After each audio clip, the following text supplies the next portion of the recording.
Right, good morning, everyone. We're at 9:01, and I think we're slowly getting everybody trickling in. So I think we're probably good to start. Just confirming. Yeah, I think from those who have registered, we only have a couple who are not in here yet, but I think that probably gives us our go ahead. So thank you all for joining us today as we kick off the Utility Safety Culture Working Group. My name is Carolina Contreras, and I'm Senior Engineer with the Safety Policy Division. I'm going to facilitate today's meeting. So please be advised that we are recording today's kickoff for the benefit of future participants that are not with us today. However, we don't intend that to make it a common practice. So just, be aware of that.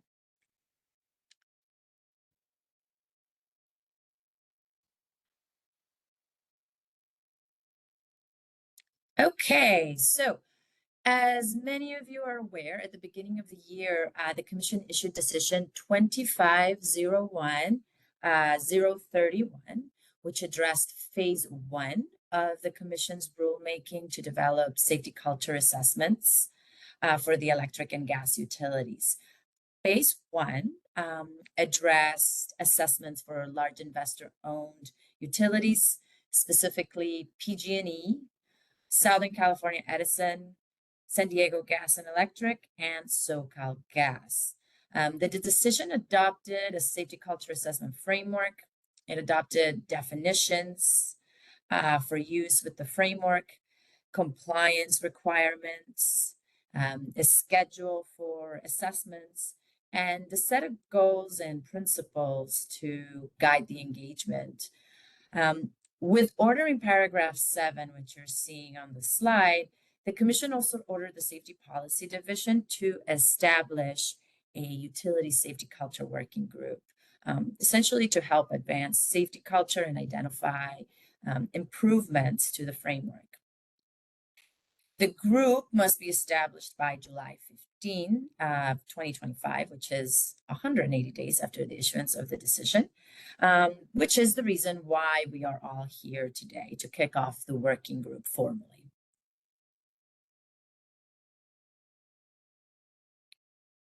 So next, I'm going to go over today's session using the I-DO-ART framework.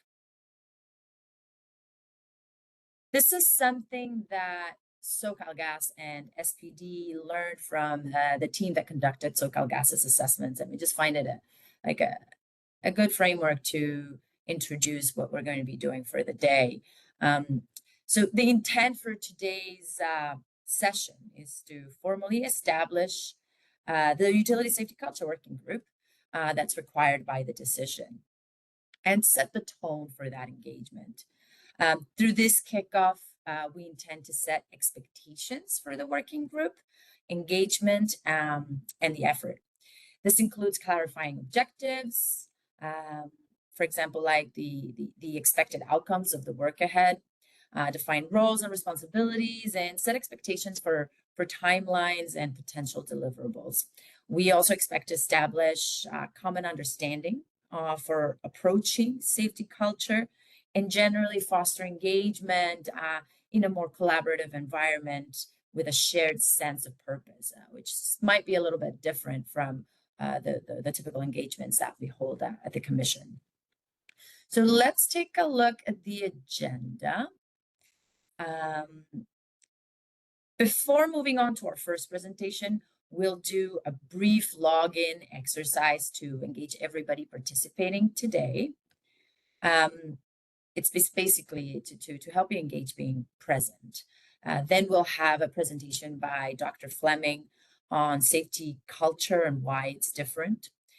This will help set the stage for SPD to introduce the engagement expectations for the working group. We'll have a brief 10-minute break, followed by a presentation on the preliminary work plan for the working group. We'll have a 30-minute discussion, Q&A, and jump into the first topic to be tackled, which is the the third-party evaluations, qualifications, and criteria. There will be an opportunity for discussion there too. And so, and time permitting, we'll do a log out exercise and briefly go over the next steps. It'll be a lot to get through, but I'll do my best to be focused and make sure you don't have to hear me too much. I believe that will be just for the session. Other sessions, there will be a lot more engagement that we expect.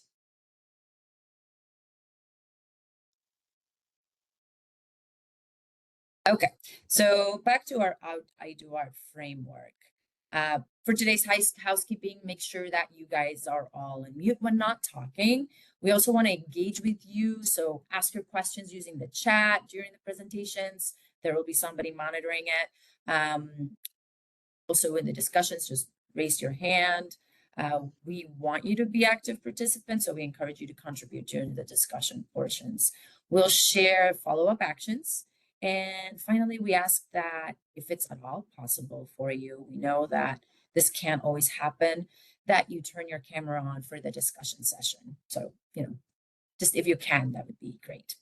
And today we have 3 hours. So hopefully we can all be done by wrap up on time.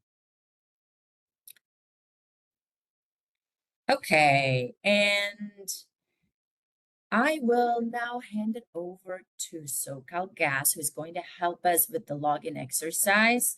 SoCalGas has explained it uses this tool for its safety culture improvement dialogues to enhance the shared space among participants. So Lauren, I believe you're on, so I want to hand it over to you.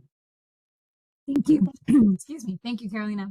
Hi, I'm Lauren Godinez. I'm representing SoCalGas. And as Carolina mentioned, we did learn this form of really an icebreaker, but we call it login. And I think it's better suited to be called login because, like Carolina mentioned, it's a presence exercise to make sure when we're in a group, whether it be 10 or 30 like this group today, that we take a moment to reflect and then share, so everyone has an opportunity to share. So I'm going to try and make this go as quickly as possible.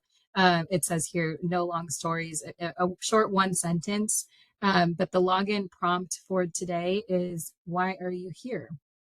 So I'm just going to call just based on the participant list, and everybody's included. And like Carolina mentioned, if you have your camera on, that's preferred, but understandable if not.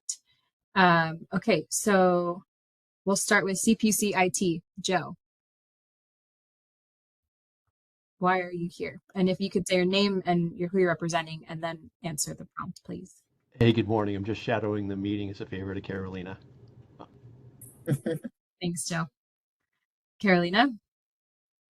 Hi, everyone. I'm here to facilitate today's discussion and give you insights on SBD's view for engaging in this group. Thank you. There is a 503 number, if you're able to come off mute and can share name and who you're representing, and then why are you here? Telephone callers, you can hit *6 on your keypad. Yeah, I don't know. I have a 503 number. That might be me. My name is Joe Cisna. I both logged in and then called in because I needed the audio.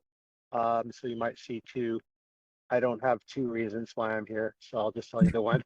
I run the health and safety programs from a corporate level here at Pacific Corp in support of our overall safety program, and it is just block and tackle work for us to participate in regulatory partnership.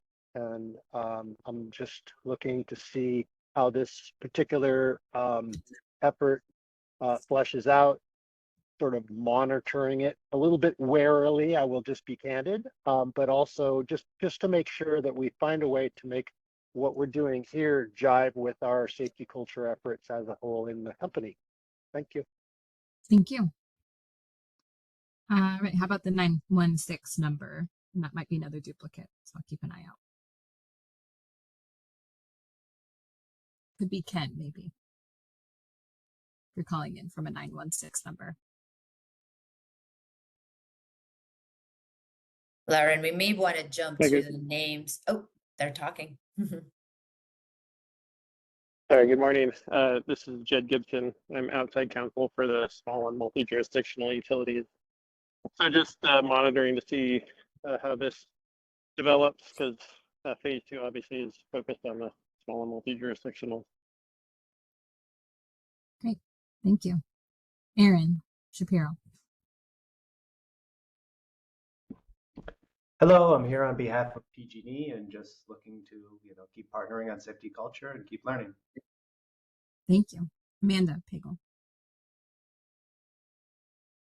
Hi, everybody. Amanda Pagel, PG&E.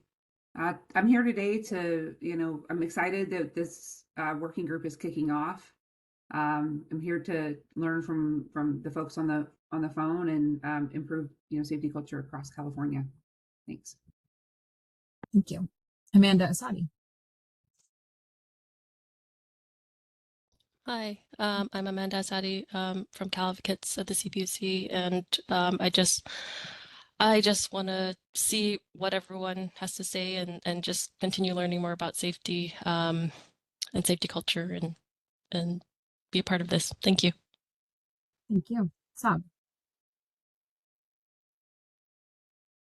Thank you. My name is Saab Bagri. I'm with the CPUC. I'm just here to monitor and see everybody's engagement and see what everybody has to say. Thanks. Bob Watson. Good morning, everyone. Bob Watson with San Diego Gas and Electric. I'm here to learn more about this SCA process and best practices, and of course, connect with those participants in this working group. Thank you.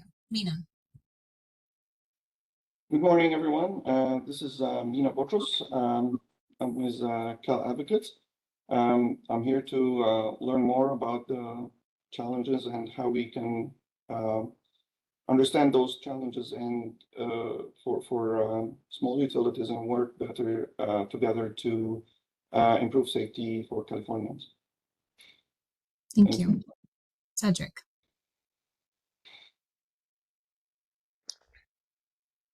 Cedric Williams, Chief Safety Officer at SoCalGas. I'm here to just get a better understanding of how we plug into this process and start to think strategically about how we think about this moving forward at SoCalGas. Thank you. Jack Ching. Hi, I'm the administrative law judge at the CPUC, overseeing this proceeding and in particular phase two of the proceeding. So just checking out how this working group goes to inform phase two. Thank you. Thank you. Christine Park.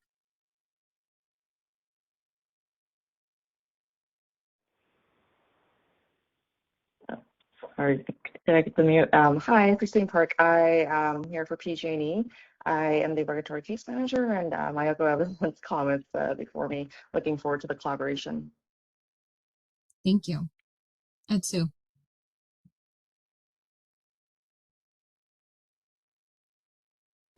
Sorry, I'm here to learn about safety culture and how we can improve it.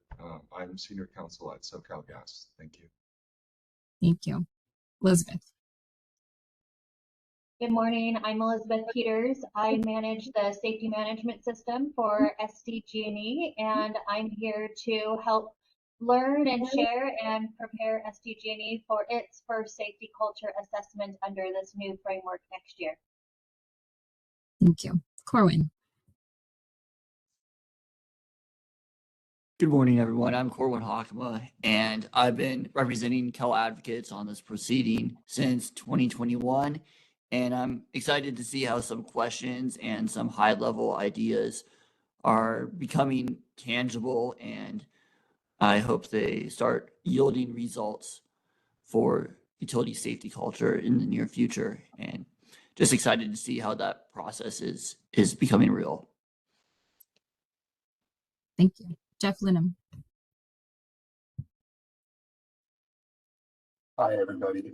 I am the Regulatory Affairs Manager representing Bear Valley Electric.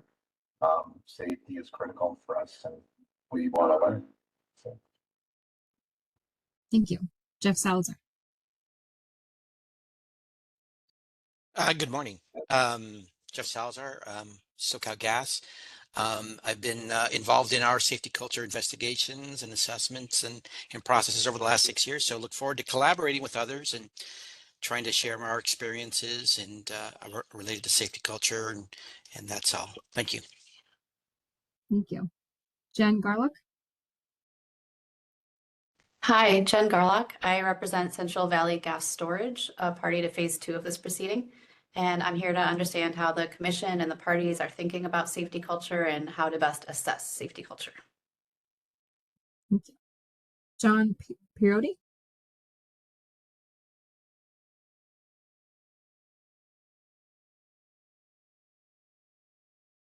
John P.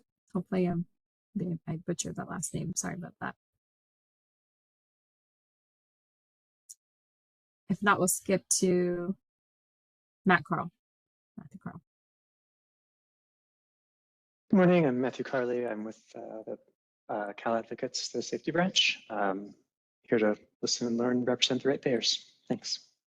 Thank you. And Ben Katzenberg. Good morning, I'm Ben Katzenberg, happy to be here. I am here to learn about how different utilities engage in this improvement process. And I'm from the Public Utilities Commission, Cal Advocates. Thank you. Thank you. Ken Koss.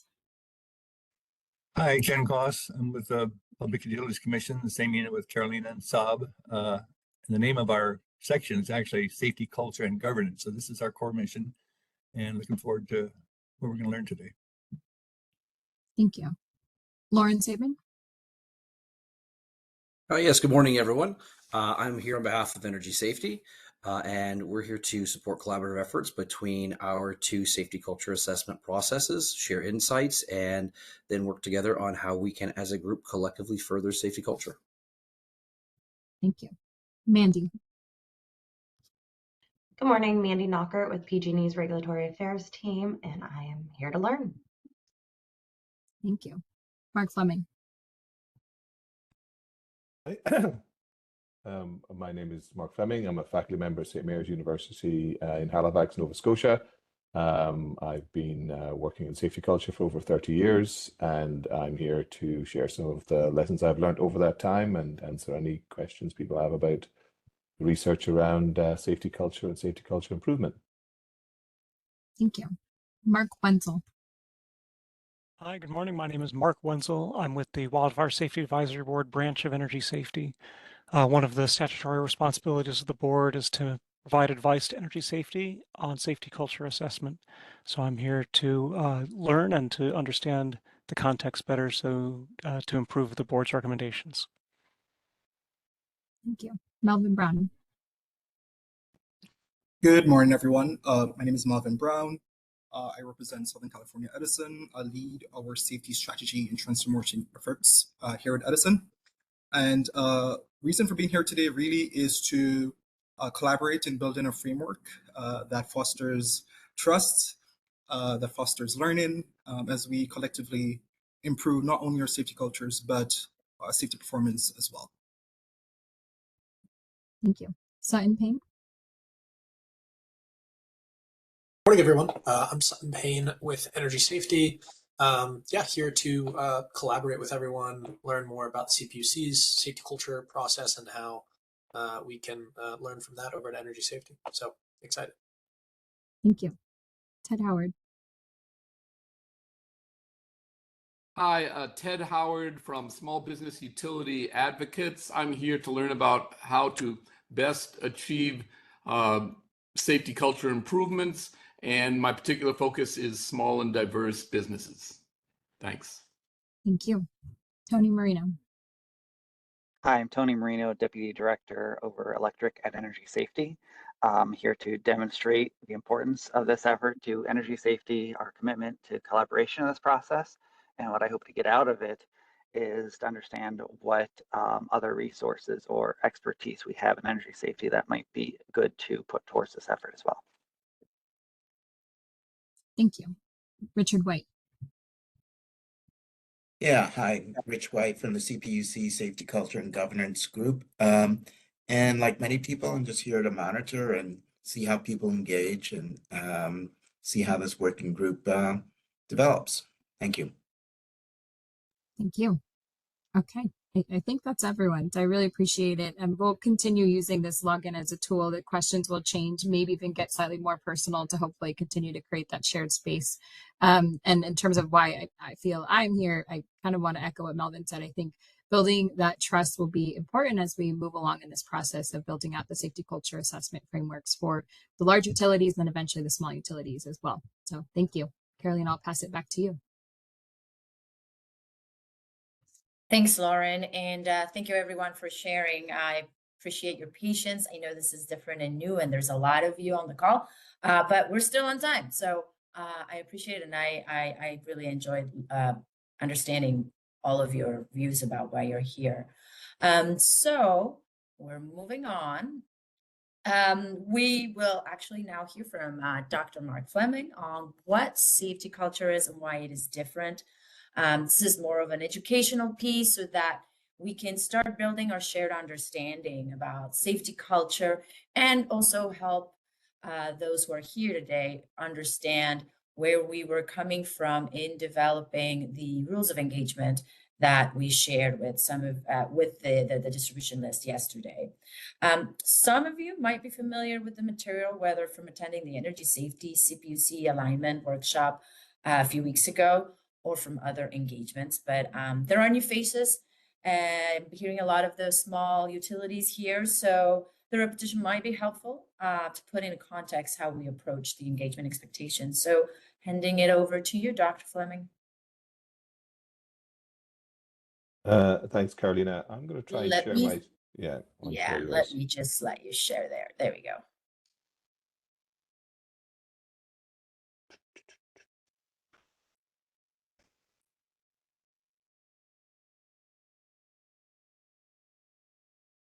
That working okay for everyone? Looking good. Great. Okay, so I'm going to give a sort of 30-minute presentation about safety culture, just to give a sort of a quick overview so that we're all on the same page. And I'm going to talk about what it is and why it's maybe different from other things that we might talk about in the safety domain. So what I'm going to talk about the importance of culture, a definition, and the nature of culture. And then I'm going to move on to talk a bit about some of the assessment issues to consider when we talk about safety culture assessment. I think it is useful to have a sort of grounding in the background around safety culture before we move on to some of the assessment issues that might become relevant. So safety culture was first coined following the Chernobyl disaster in 1986 in the former Soviet Union.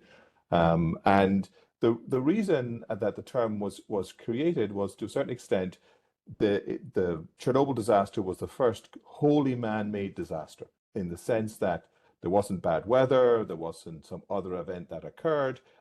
It was actually an event that occurred because of what the operators of that plant did on that particular night. And in fact, they were actually running a safety test. And that's actually what caused the meltdown in the platform, in the installation. And the actual nuclear power plant put a fair amount of effort into preventing the operators causing the meltdown. But they overrode those controls. Now, those weren't bad people. They were trying to do something. They were actually trying to test out a particular safety process, and ended up causing that particular disaster. So that's where the term came from. But subsequent to the Chernobyl disaster, the term safety culture has been identified, or a poor safety culture in that organization is identified as a causal factor. The King's Cross fire, which happened in London, was identified as a poor safety culture. My background, I started working in safety in 1993, and the Piper Alpha disaster happened in Aberdeen, where I was studying at the time in 1988. So we're all very sort of familiar with that disaster. And again, the public inquiry into that disaster, where 167 people died, identified a poor safety culture as a contributory factor. Clapham Junction, another rail disaster, had again a similar conclusion. And in North America in 2005, the BP Texas City oil refinery explosion again highlighted safety culture within North America. And really, having moved from the UK to Canada in 2001, there wasn't a lot of focus on safety culture until after the BP Texas City disaster. So it may seem newer to some people in some industries. And the BP Deepwater Macondo disaster in the Gulf also highlighted in its report a poor safety culture and led to a large amount of legislative changes around safety culture.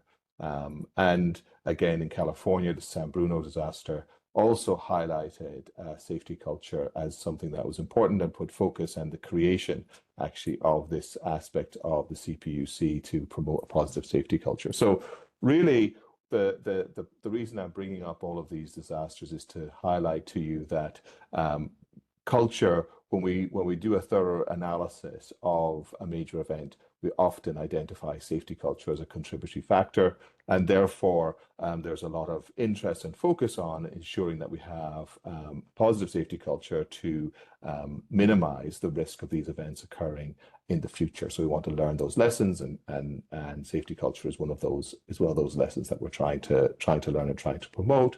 So that's why it's an important concept for us to recognize and understand. And more recently, we had a rail disaster here in Canada where 49 people died when a train carrying petrochemicals went out of control and into a town. So what we know about these events is that there has been an organizational failure. And the thing that is unique or different about this events is that the organizations had a full range of safety arrangements in place. These were complicated systems, and they broke down disastrously because the people running them failed to do what they were supposed to do. So typically, we thought we were doing one thing, and in fact, we weren't doing it in the way that we thought we were. And that's what led to the sequence of events. And these were not simple, just one person making an error. They were malpractices that really corrupted the social system and organizational functioning. So when we think about these events, there's often maybe one thing that happens to trigger that sequence, but there has been a whole range of different errors that have happened, and it's to do with how the social and organizational system functions. So it's very much about how the organization is managing safety, not about the individuals who happened to be caught up in the particular disaster.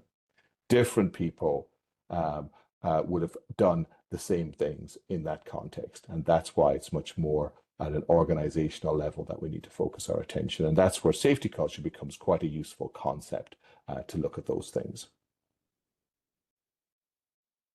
So what is safety culture? So it's an abstract concept that was created to describe collective failure to implement known controls to prevent catastrophic events.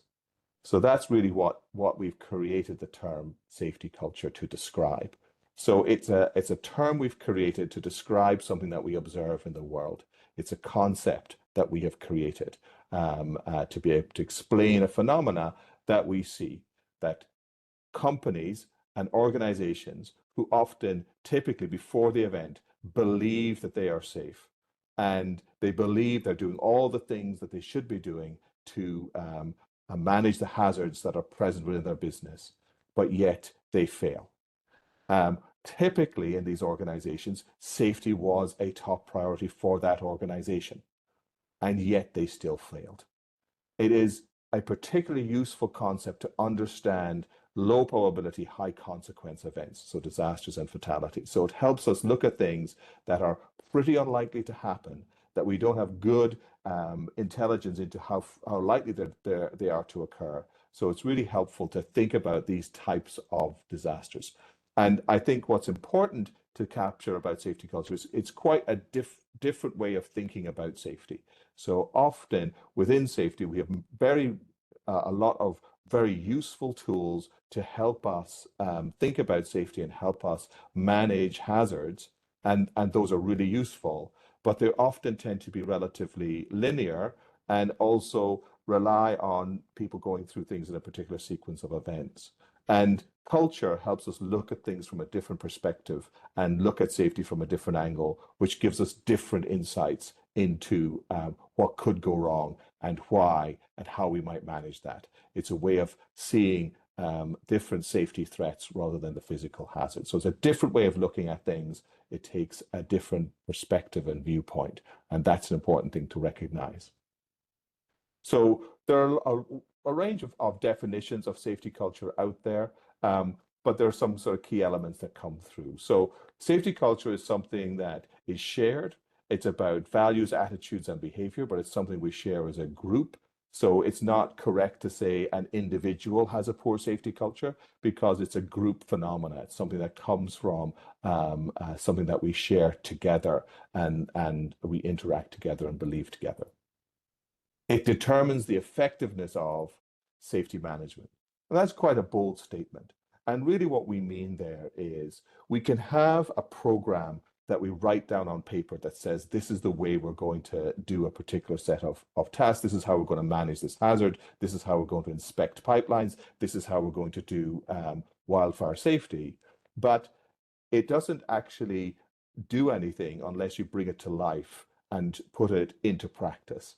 And I like to think about safety culture as being the life force or energy that drives the safety management system. It is like the electricity that drives the motor. The motor is perfectly healthy and good in its own way, but if it doesn't have any electricity, it can't do anything. So the energy that comes to drive a safety management system, the thing that turns it into reality in terms of hazard control, is the safety culture. And it's the thing that explains the gap between work as imagined, the safety management system, the safety policies and procedures that are written down, safety rules, and the practice in terms of the extent to which we live that practice. And obviously the closer between the described system and the real system, the better. And that's where culture comes in terms of driving things forward. So I've mentioned most of this, but the thing is that safety culture has got lots of different aspects to it. So we can talk about different components like, say, leadership or learning or trust. So there's lots of different components to it. So that makes it relatively complex. So it can be hard to get your head around, particularly the first time. And it's about risk and safety. And it influences our safety practices and our behaviors. So those are the things that sort of stand out in terms of those definitions that we're trying to get to. So in terms of the nature of safety culture, there's a couple of important things to think about when we talk about culture. So it's a construct, not an object. And by that I mean that it helps us think about the non-tangible aspects of safety. And it represents those sorts of shared values and norms. It's a way we think about things, but it's not something that you can go and touch, and it's not tangible in that sense. And that sort of abstract nature can make it quite difficult to work with. And it's maybe different than other aspects of our business and other aspects of safety, because it isn't something that you can go and look at. So for example, if you're dealing with, say, gas pipelines and you need to inspect those pipelines, you can have some physical systems and processes that do that, and you can go and see them and measure them and touch them. And that's can be quite reassuring. And you can also be maybe quite prescriptive about what it should look like. But because culture is a concept that we've created to describe a sort of quite an abstract psychological phenomena, it doesn't work that way. It's quite different in its nature than other aspects of safety. I think that's really important to understand. It influences how group members think about safety. And this is not just simply whether safety is important or not important. That would be one aspect. But it's about what is the nature of safety? What do we mean when we say the term safety? So are we referring to maybe occupational safety? Are we referring to pipeline safety or wildfire safety? So what do we mean when we talk about safety, and how clear are we about what those sort of things are about? And how people view safety. So sometimes in organizations, when you talk about safety, it's seen as a problem that needs to be solved. Some people see it simply as a process.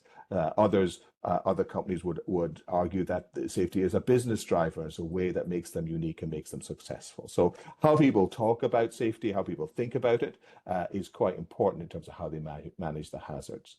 And also, when you look at safety, who's got the agency and the power around that? So is it something that is imposed on you as, I say, a frontline employee, or is it something that you're part of and you influence? So all of these ways of thinking about safety are reflective of the culture of that organization. So it's quite important to sort of think about safety culture in quite a broad perspective. It's not solely about, do we think safety is important, yes or no? And the reason that I'm emphasizing that is, if you had gone to Chernobyl before the meltdown and asked people, was safety important, they would have all said yes. And they would have not been lying to you. They would have 100% believed it was yes. Even the people who led to the sequence of events that led to the meltdown believed that what they were doing was to enhance safety, not to cause a disaster, right? And we can look at all the different organizational factors that led to that sequence of events, but it's important to not simply think about safety culture as how important do we think it is. It's also important to note that it's not directly observed, but it's inferred from indicators. So we cannot directly observe safety culture. We need to make a judgment or inference based on information we collect or data we collect. So we're never assessing it directly. We're always making interpretations from indirect measures. Because it's an abstract concept, you're not measuring it directly. And also, there's a high degree of variability across organizations in terms of how their safety culture is manifested, and that does not break down into just good, bad. There's lots of different variances of good and lots of different variances of bad. So you can't necessarily easily classify groups, and that's often not a helpful exercise. So there are a range of models that are used to talk about safety culture, and Edgar Schein's model of organizational culture is one that we use a lot, and it's quite helpful to explain to people what the nature of culture is like, particularly when we talk about assessments. And Edgar Schein argued that organizational cultures consist of three layers: artifacts, espoused values, and basic assumptions. And often an iceberg is used to represent these sorts of concepts. So artifacts, so those very visible things about safety, and such as behavior or signs or documents that you might look at. They're typically physical things that you can see, and they're quite tangible, and they're quite easy to observe often, and they can be easily also misinterpreted. So they're sort of visible things, often sometimes best practices that you steal from another organization, but you never actually put in practice, will be an artifact that can be a bit deceptive at times. So we might have a slogan like "safety's our top priority," and we put that up on a billboard, but actually it doesn't reflect anything more than we thought it was a good idea to put that up on a billboard. So artifacts are one example. Espoused values, so these are the things that we say are important. So you can ask people about safety and they'll tell you what they think is important.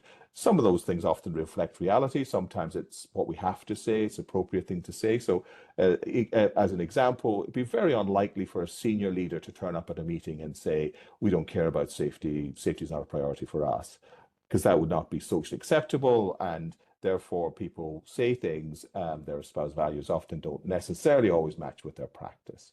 And then these basic assumptions, they are subconscious, they are ways of acting and thinking, that it is how we view the world, it's how we imagine the world to be, and they're sort of very deep-seated. We don't even question them. They're just what is correct and right. And those understandings are the things that really drive the culture. So the thing I'm trying to represent here is, with the wheels and the mechanism, is that it's those basic assumptions that make everything else work. The thing that's really difficult about them is that they're all below the waterline, so they're quite hard to get at. And often people, if you ask them, they can't tell you them, right? So it's beyond just their perceptions. You have to interpret what the basic assumptions are. And that's what makes assessment particularly tricky in when we're doing safety culture assessments, is to try to dig deep and try to understand what's really driving these espoused values and what's really going on here in terms of the culture. But if you don't get to that understanding, it can be quite tempting to try and alter the artifacts at the front or have a new slogan or logo, and nothing actually changes in practice. I'm doing time-wise. And just to give you a non-safety example of that, you know, years ago, Disneyland came to Paris, Disneyland Paris, and my sister, younger sister at the time, was in university when it just opened, and lots of Irish people went to Paris to work for the summer. It was a great summer job, and you had to have multiple languages, so all the people who were working in Disneyland were pretty well educated. But it was very much a Disney North American set of values around how to do things. And those being a Disneyland, you know, you have on stage and off stage. So the idea that you might be, and as my sister was, a chambermaid, you had to have your on stage face when you were visible to the public, and when you were off stage, you could be slightly different. But to at least an Irish culture, that idea of being have a nice day and being overtly friendly didn't really fit with the culture. And actually, there were some, and my sister claims she wasn't involved in it, but there was some client injury that occurred because of this repressed not wanting to act in this way. So you could try and impose some of these values on people, but if it doesn't fit with their basic assumptions about the world, it doesn't work in practice. But if you asked people, they wouldn't necessarily tell you that directly. So basic assumptions are very deep from our culture, and we need to understand them and influence them slowly over time. So safety culture assessment has been sort of codified in lots of different documents. One that I think is quite helpful from a North American perspective is API 1173, which is about safety management systems, but they have a specific section on safety culture assessment, which I think they're updating just now. But they basically talk about a comprehensive evaluation involves multiple methods, surveys, interviews and focus groups, document analysis, and observation, right? So that's generally now accepted as the standard.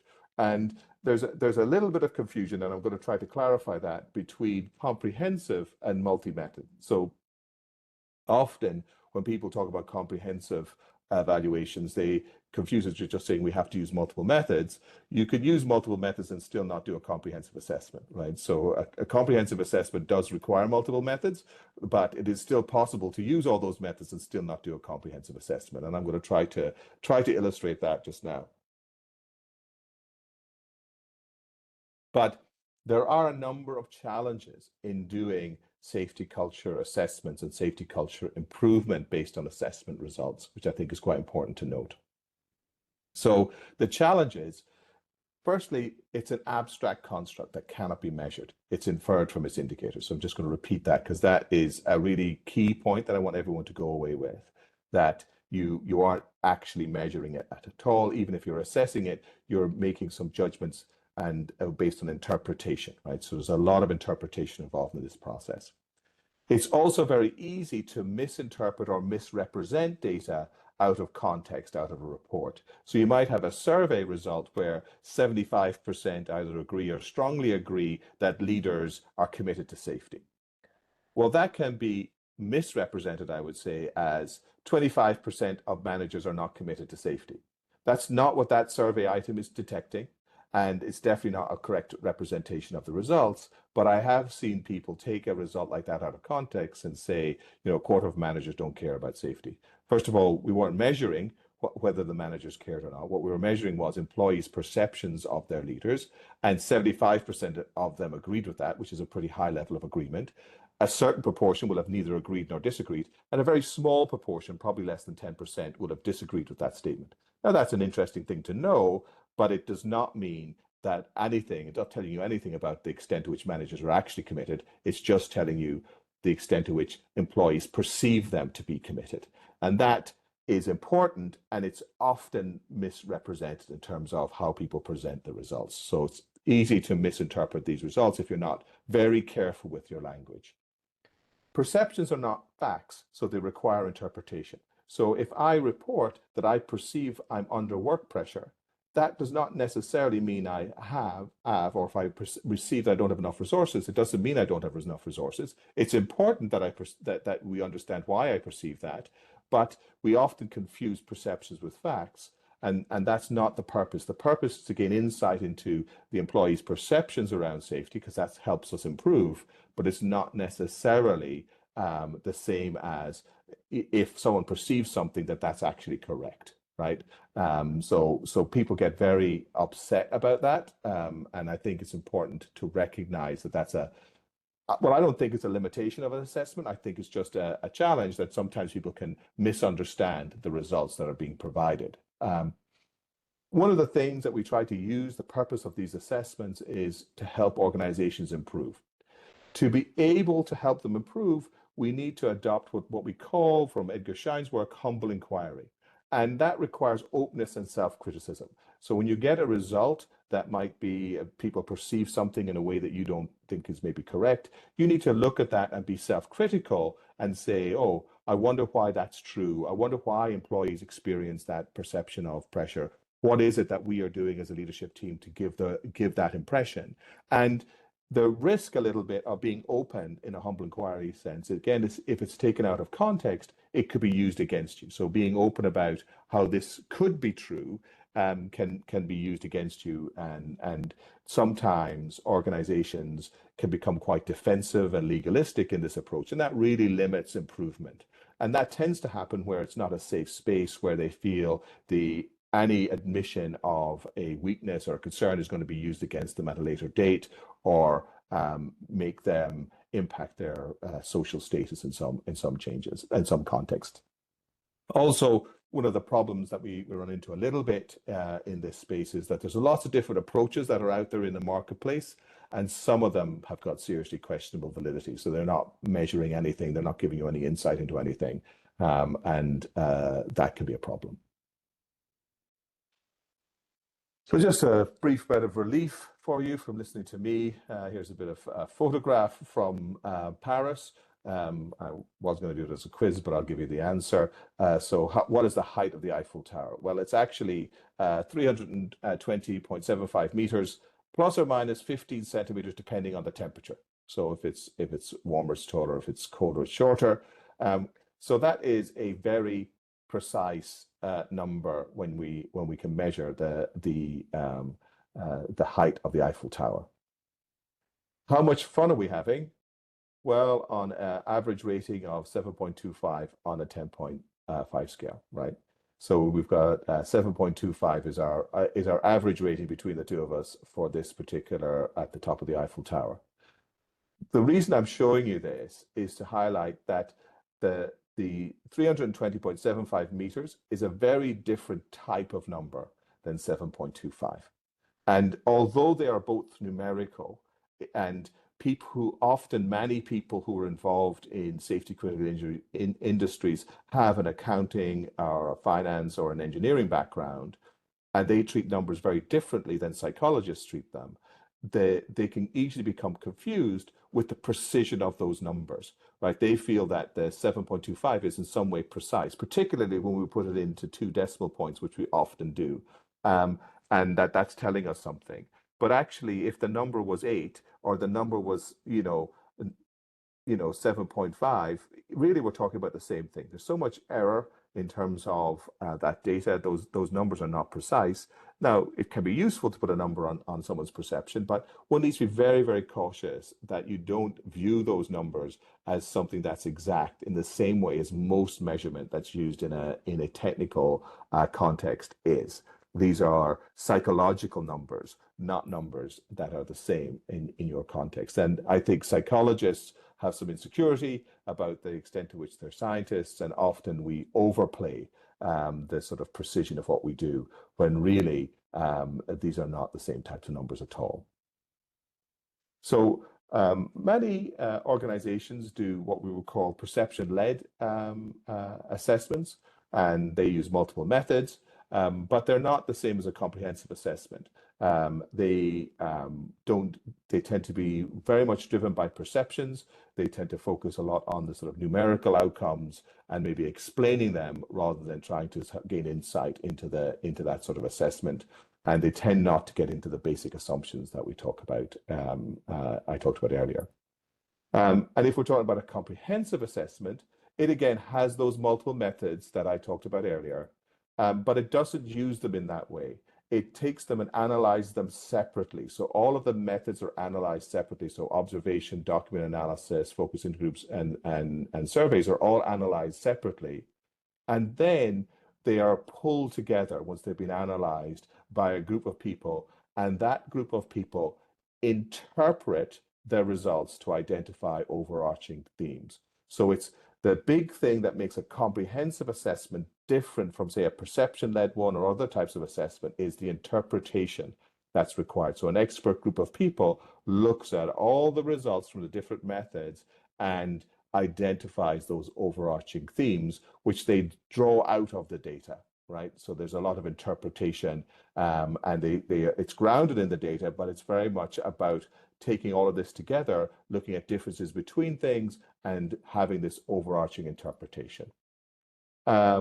So the comprehensive approach, the strengths are provides insight into basic assumptions and drivers of safety culture based on solid theoretical foundations. It's consistent with many safety culture frameworks and it's flexible. I think organizations routinely underestimate how resource intensive this process is. It is much, much, much bigger than any of the perception-led assessments that they might have done, even if they use multiple methods. You need to understand culture to understand the findings, which is a big limitation. And the assessment doesn't produce a list of tangible improvement actions. So if you're hoping that your assessment is going to say, do these 5 things, that is not what it's going to produce. And there are a limited number of competent providers in this space. So if we're thinking about improvement and using this information for improvement, so for the regulator and for other stakeholders, there needs to be a broad and shared understanding of safety culture and capacity, viewing safety culture as a construct, not an object that a company possesses, a willingness to awareness of limits of control. So there's limits to how much a regulator can impose a culture on a utility, balancing desire for quick improvement and versus ownership of from the company, and able to deal with knowing too much. So part of that sort of cultural process, you might find out things that you'd prefer you didn't know. From an IOU perspective, they need a broad and shared understanding of safety culture and safety capacity. They need to see again culture as a construct, not an object. They need to be improvement oriented versus just compliance oriented. They need to be actively seeking out cultural threats. So they need to be looking for their weaknesses, not to be convinced of their strength. And that's a big challenge for most organizations. And they're seeking insight from many stakeholders. So it is looking broadly for people who might be able to give you some information. So just to finish up, safety culture is an important construct, but it's not an object. Avoid simplistic approaches to safety culture assessment. Beware of the delusion of objectivity, people who tell you they're measuring something when they're really just trying to give you some insight. Develop a sophisticated understanding of safety culture, and the focus on the idea that assessments produce insight for the organization, not putting them into a good-bad classification. Great, thank you. I'm going to stop sharing. I can work out to do that. I will now move on. Thank you for those insights. And because we are recording, we're going to figure out a way to try to make this available to folks for reference and just for future education as well, to whomever ends up participating in the group and needs to catch up to where we all are down the road. Expand.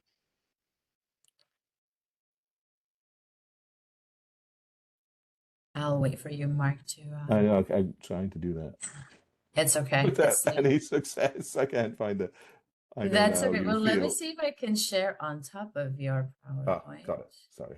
Oh, you've got it. Thanks. I think that's the big stop button should have been a key clue. Yes, you're right. I hope that you guys are seeing though my presentation. Yes, I think you are. Great. Thanks, Mark. I will move on onto the working group engagement expectations. So yesterday we circulated a document that we developed in which I'll present on today, and we'll try to drop in the chat for ease of access. So let me just try and do that right now, in case not everybody received it.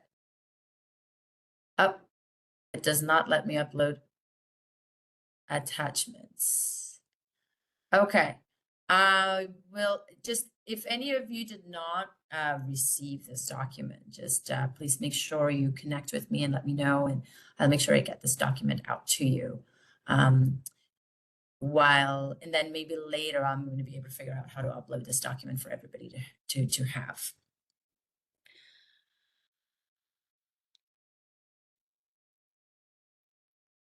Okay, so for those of you who have it, feel free to refer to it. So the working group engagement expectations are based on the decision's guidance, and they're rooted in the principles of open communication, trust building, continued improvement. And this is all based on a lot of the learnings that Dr. Fleming just imparted.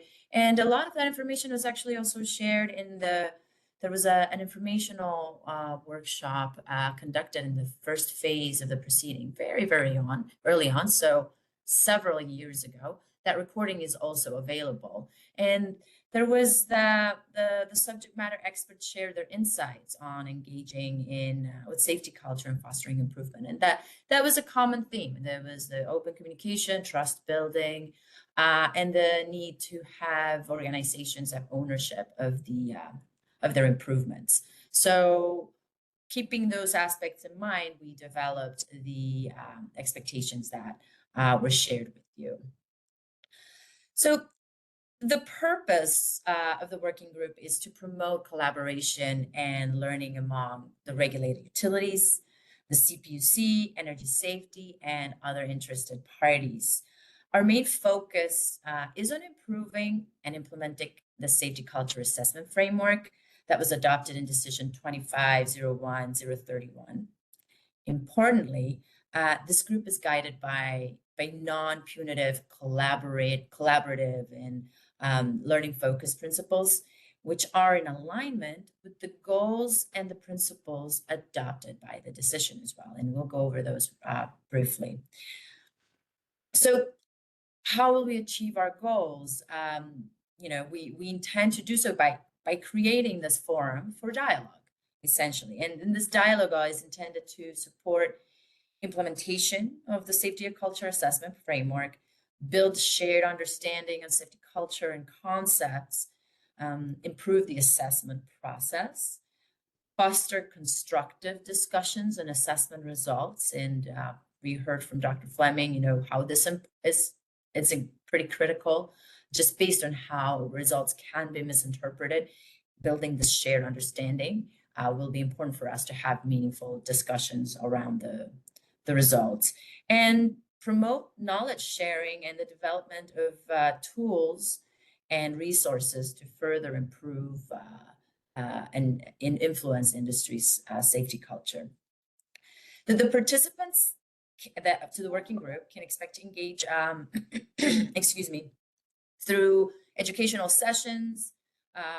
We expect presentations, discussions, dialogues, and the creation of guidance documents and other work products that can inform the implementation of the framework and just further the goals of the goals and the guiding principles.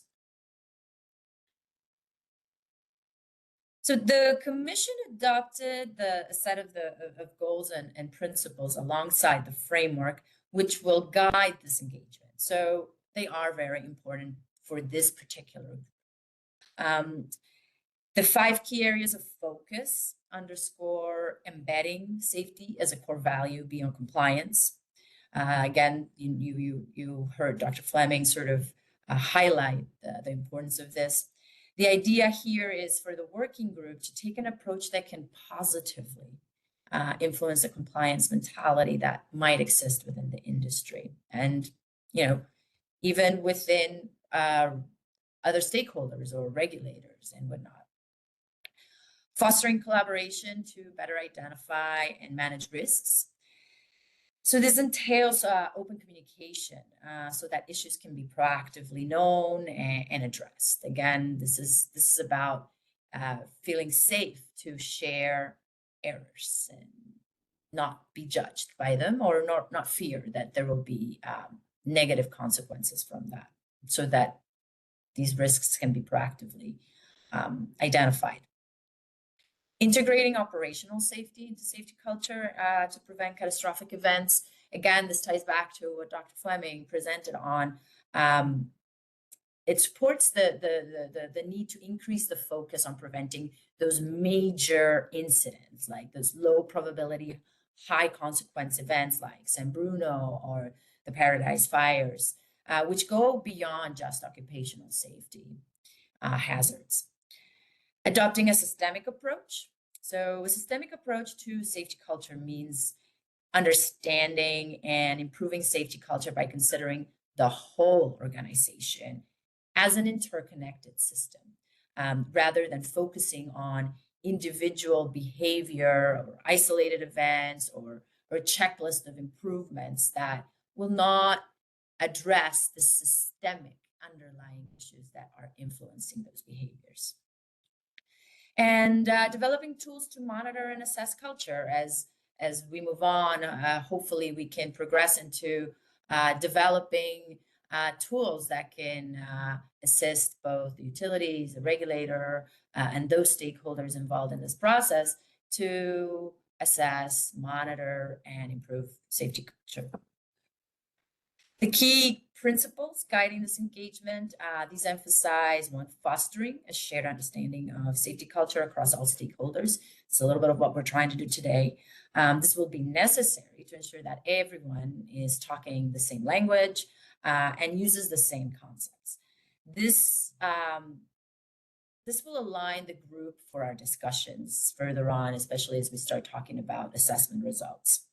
Engaging a wide range of stakeholders as may be necessary, ensuring privacy and confidentiality of individual workers, promoting open communication and reporting, learning and continuous improvement, understanding the regulator can influence safety culture of regulated entities, and non-punitive collaboration to strengthen safety culture. This is another key principle that is worth highlighting because it's fundamental to how we engage in this group.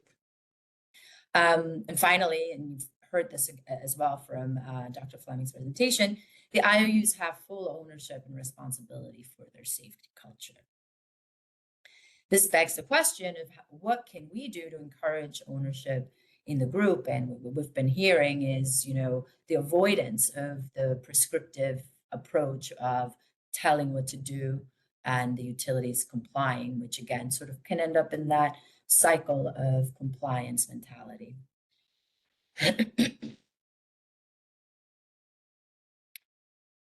Okay, so we propose that the working meetings be held quarterly at a minimum, primarily virtually, with occasional in-person sessions as needed. SPD and the joint IOUs are required to participate. Energy safety and other interested stakeholders like Cal Advocates can participate voluntarily. There's no limit to how many individuals participate from any specific entity. However, we are asking that in order to maintain effectiveness and dialogue in certain sessions, the group may limit the number of participants from each entity in some sessions just to make sure that information can flow, and this all will depend on the size of the group and eventually how big or not it becomes. Every entity must designate a primary contact. The group will be supported by an independent subject matter expert facilitator. Again, this was a requirement from the decision, and SPD has initiated that contract check process for that role. The Safety Policy Division will oversee with the working group, but it will do so in partnership with this expert facilitator and the subject matter expert and facilitator. So to ensure the working group functions effectively towards those goals and in support of the principles that the Commission adopted, participants need to commit a significant, need to be consistent really with their engagement, showing up prepared and actively contributing, including attendance, all the quarterly meetings, and any necessary follow-up. So it is a significant time commitment in order for the group to provide meaningful results. This will also be important to build a shared understanding of safety culture and ensure progress for our work. To the extent possible, we'd like to foster dialogue within a safe space where participants can feel safe to speak openly without fear of judgment or consequences. This is grounded in the principles like assuming good intent, practicing active listening, and being judicious with how information is shared and used. That the information that's shared within the group is used outside of the group. And again, this goes back to the risk that results from assessments are easy to misinterpret if there hasn't been a proper understanding of what it is that they mean. So there is a risk there. Also, we emphasize humble inquiry in those rules of engagement. Basically, asking thoughtful questions, being curious, and recognizing everybody in the room brings value to the conversation. Humble inquiry is an approach developed by Edgar Schein, and it's intended to enhance communication and collaboration.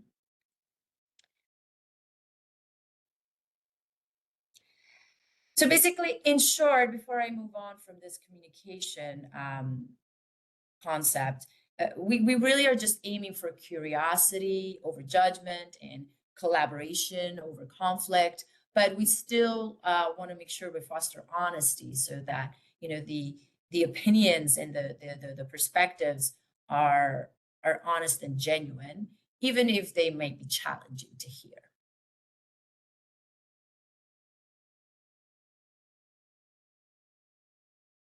So the participants are expected to contribute constructively to the shared goals of improving utility safety culture. That means openness to new ideas and approaches, grounded in the goals and the principles as well. So I guess I always go back to the goals and principles. I think that will be a good practice as we continue our engagement. The working group is not a forum for promoting personal or organizational agendas. So we're here to learn, reflect, challenge ourselves to think outside of the box and come up with deliverables that have potential to move the needle when it comes to safety culture. So I bring this up because this is very different to typical commission engagements we're used to. So we need to remain mindful of it. At the information session at the beginning of phase one, again, when I referenced earlier, a common theme from the experts' insights was the importance of buy-in. And that's why this group is intended to be more collaborative and take this collaborative approach, which is intended to foster, that the buy-in from stakeholders. For open communication, trust is essential. So there will be no recordings or AI use for meeting analysis, except where it has been explicitly agreed to. Like today, today we want to make sure we have this educational foundation for whoever joins the group later on. We were able to have them get up to speed and join the group. Also other education sessions may come up, so there may be changes there, but generally, we're not going to make that a practice when we want to have honest dialogues.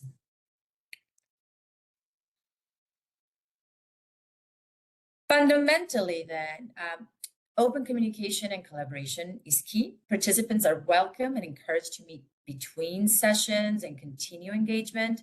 Materials will be shared via a distribution list of interested parties and participants, and meetings will be noticed to the service list. The participants are encouraged to bring up new ideas or issues at any point. This is a living process. And to that end, the engagement expectations document itself will evolve over time based on group input and our experience to date. So we are actually on time and ahead of time. So we could go ahead and take a 10-minute break and we can be back at 10:21.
Maybe we're going to give folks one more minute to kind of trickle back.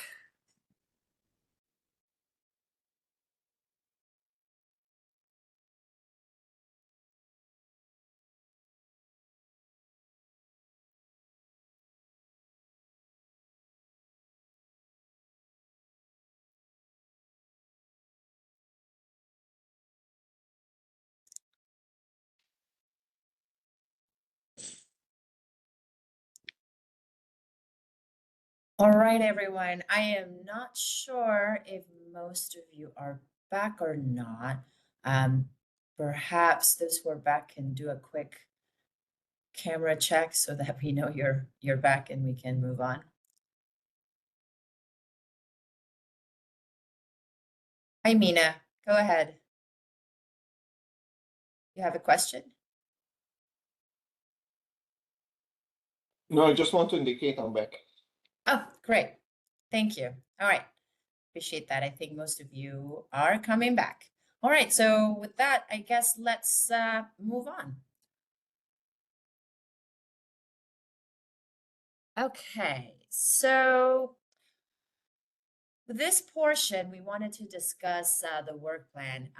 You may have seen that with the document of engagement expectations that we sent out, that we developed a work plan based on the issues the decision requires the working group to address. So this is it for those who don't have the document with you. But essentially, there are 5 general topics or activities, most with subtopics. These include the comprehensive assessment, the annual workshop, mechanisms supportive of open information flow, improvement self-evaluation, and improvements to the framework not addressed elsewhere. So these were prioritized based on their need relative to the timeline of activities. For example, comprehensive assessments are addressed prior to the improvement in self-evaluations, as they will happen sooner. Essentially, by August 1st of next year, the first assessment will have started, and that would be for San Diego Gas and Electric. The color coding just represents near term, midterm, and long term. Okay, and so we've assigned some leads for the efforts, and so take this as a first try at sharing something with you. These are primarily we assigned these just based on primarily on the expressed interest by those parties in comments in the proceeding. But of course, like I said, this is a first pass. So there may be more stakeholders interested in leading or supporting the efforts, or entities that would rather not lead the effort. So please, happy to hear from everybody about this. This is a first take, and just a way to apportion some of the work and try to move the topics forward. The near-term topics are within a year of our kickoff, starting with the qualifications and selection criteria for the third-party evaluator conducting assessments for the second quarter of 2025. And we're going to briefly tackle some of that today towards the end of the session. So again, first pass, if you have feedback to share on any of it, please do so today or after the meeting. We're happy to chat and we do receive written comments too, if that's what you would prefer. So I want to note that if you need time to sit with this and provide us feedback later, we are happy to meet, and you can include the input with the comments that we will be asking from all of you on the third-party evaluator qualifications that we'll discuss after our Q&A. So it's just a little preview. But I'd like to open it to any questions or discussion that you'd like to have for my SPD or Dr. Fleming or any other party that is actually in this call today. Will this deck be shared, Carolina, with all those in the group? Yes, I'll follow up with this information. Thank you.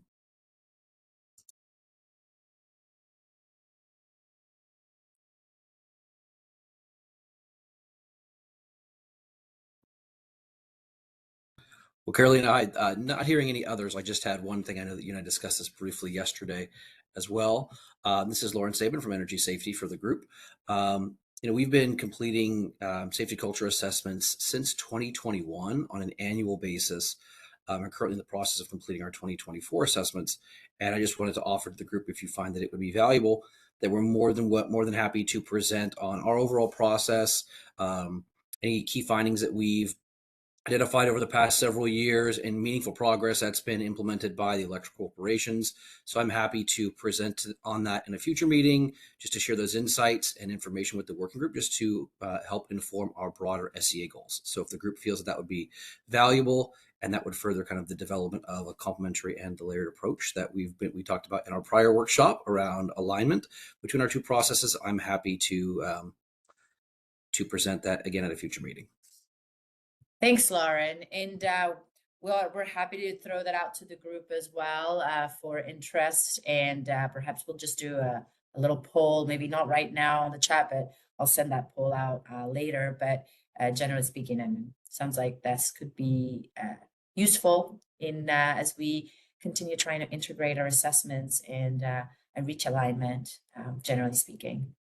So thanks for offering that, Lauren.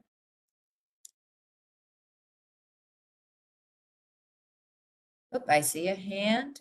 Ken Cuss. Yes, thank you. Thank you. Could you go back to the last screen that you had the 5 elements of the work plan? Yep. There we go. On item number 3, and this is a combo question, I think, with Dr. Fleming's presentation. I want to thank you, Dr. Fleming. I know I've heard your presentation a couple of times, but every time I hear it, I learn something new and I make a new note. So it's always good to rehear it for support and further knowledge on that regard. But Dr. Fleming, you talked about values, and that's one of the important parts of safety culture. And then I wanted to combine that with item 3 on this chart about how information flow happens within the IOUs. My experience with this, and I've been in our group at the PUC for a long time. I've worked in safety culture for a long time. I've done everything for a long time. But one of the very important elements of this is, how does the value of safety, how is it communicated within the company, the IOU, vertically and laterally? So, top management has to buy into this. And it has to be communicated laterally as well. I don't know if we can measure that necessarily, but I think that in my experience in this, that has to be really an important element that's baked into at least item 3, and also baked into what we consider as values. If the value is that important, it needs to be communicated and actually spelled out as an activity. Great. Thanks, Ken. Glad you found my repeated presentations useful. Yeah, so I think it's a couple of different things. Is that safety being a value, that probably is probably pretty universally accepted in most high hazard industries. But where it gets a little bit trickier is what does it mean? Sometimes it's relative value, and also what we mean by safety, right? So one of the challenges for high hazard industries is that, and this has happened, become more of an issue over the last number of decades, where safety is framed in terms of incidents and the absence of incidents. So lost time injuries, frequently occurring events become the thing. So the value actually of safety starts to get transformed into, it's important to not have any injuries, right? And it goes back to what we mean by when we say we value safety. What safety do we mean? And what does valuing safety mean sort of in practice? How do we demonstrate our value for safety? Okay, and that's definitely going to be part of any assessment, a comprehensive assessment would dig into not just do they value it yes, no, or high, low, but actually what does valuing safety mean, and what does that does that place on you as an employee, and what does that look like? And sometimes a cultural challenge that companies run into is, particularly those who say promote value of safety and put a lot of emphasis on safety, particularly at a senior leadership level, that it can sort of unfortunately leads to a more punitive culture. Even though that's not the intent, it can become, one where if people are involved in an incident, that's seen as a deficiency in them, and therefore people get into trouble. And often we use this term accountability. People need to be held accountable for their actions, which in and of itself is innocuous, and people should be accountable for their actions.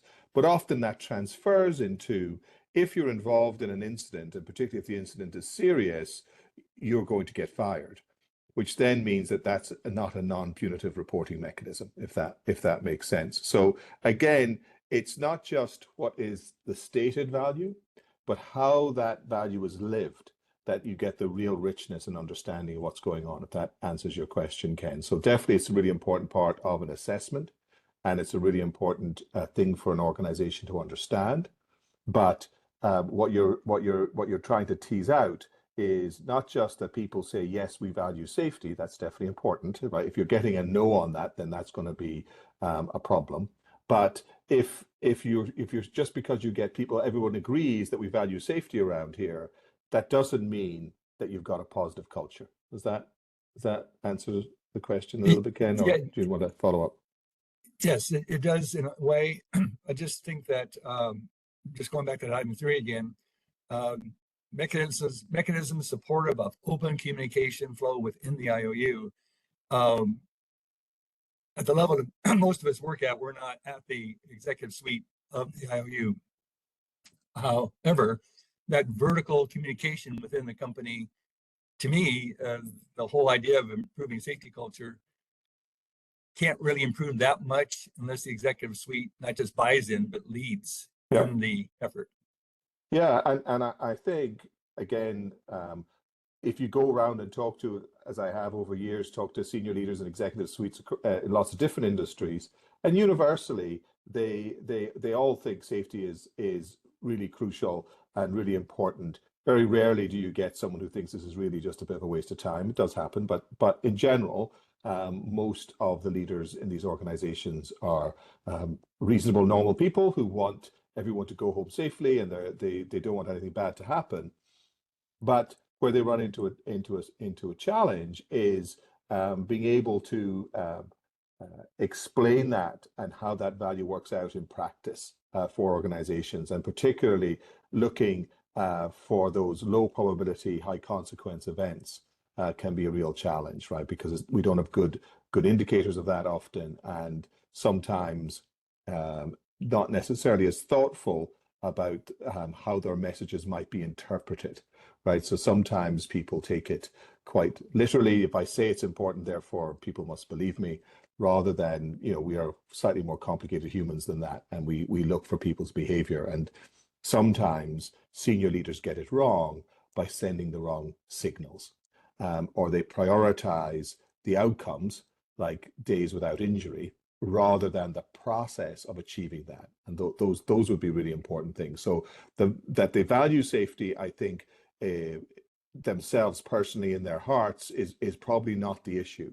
The issue is how they communicate that value in a way that is convincing to the people who work in their organization. And that is not an easy activity.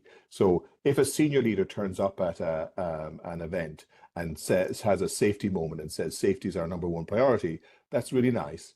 But if I'm sitting there as an employee, I would be thinking, well, what else are they going to say? They're not going to say we don't care about safety. And then particularly if it's a safety event and then they leave a moment afterwards, then that's really saying how important they value it. I can't hear what you're saying because your behavior is speaking so loudly, right? So I think that's often where the disconnect can happen, Ken, is in that.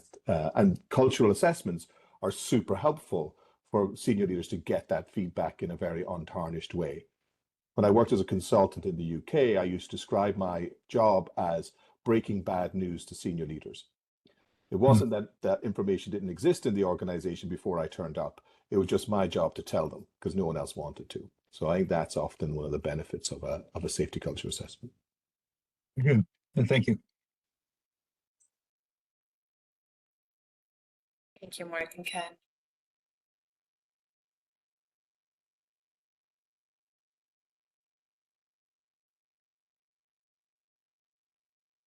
I'll say there are not other questions. I had a follow-up to Ken's question, and it is back to you, Mark.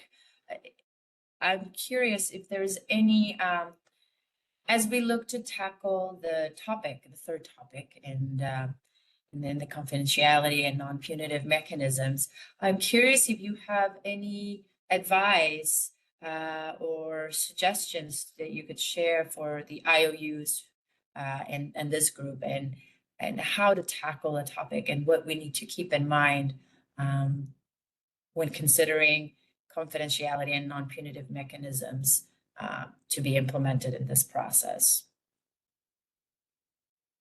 Yeah, I mean, I think that, you know, having a discussion and some clear ground rules are really helpful, right? And having this conversation first, I think is really helpful with all the people in this group, and people understanding both the nature of culture, but also their role and potentially how they can help or hinder the development of a positive safety culture or enhancement.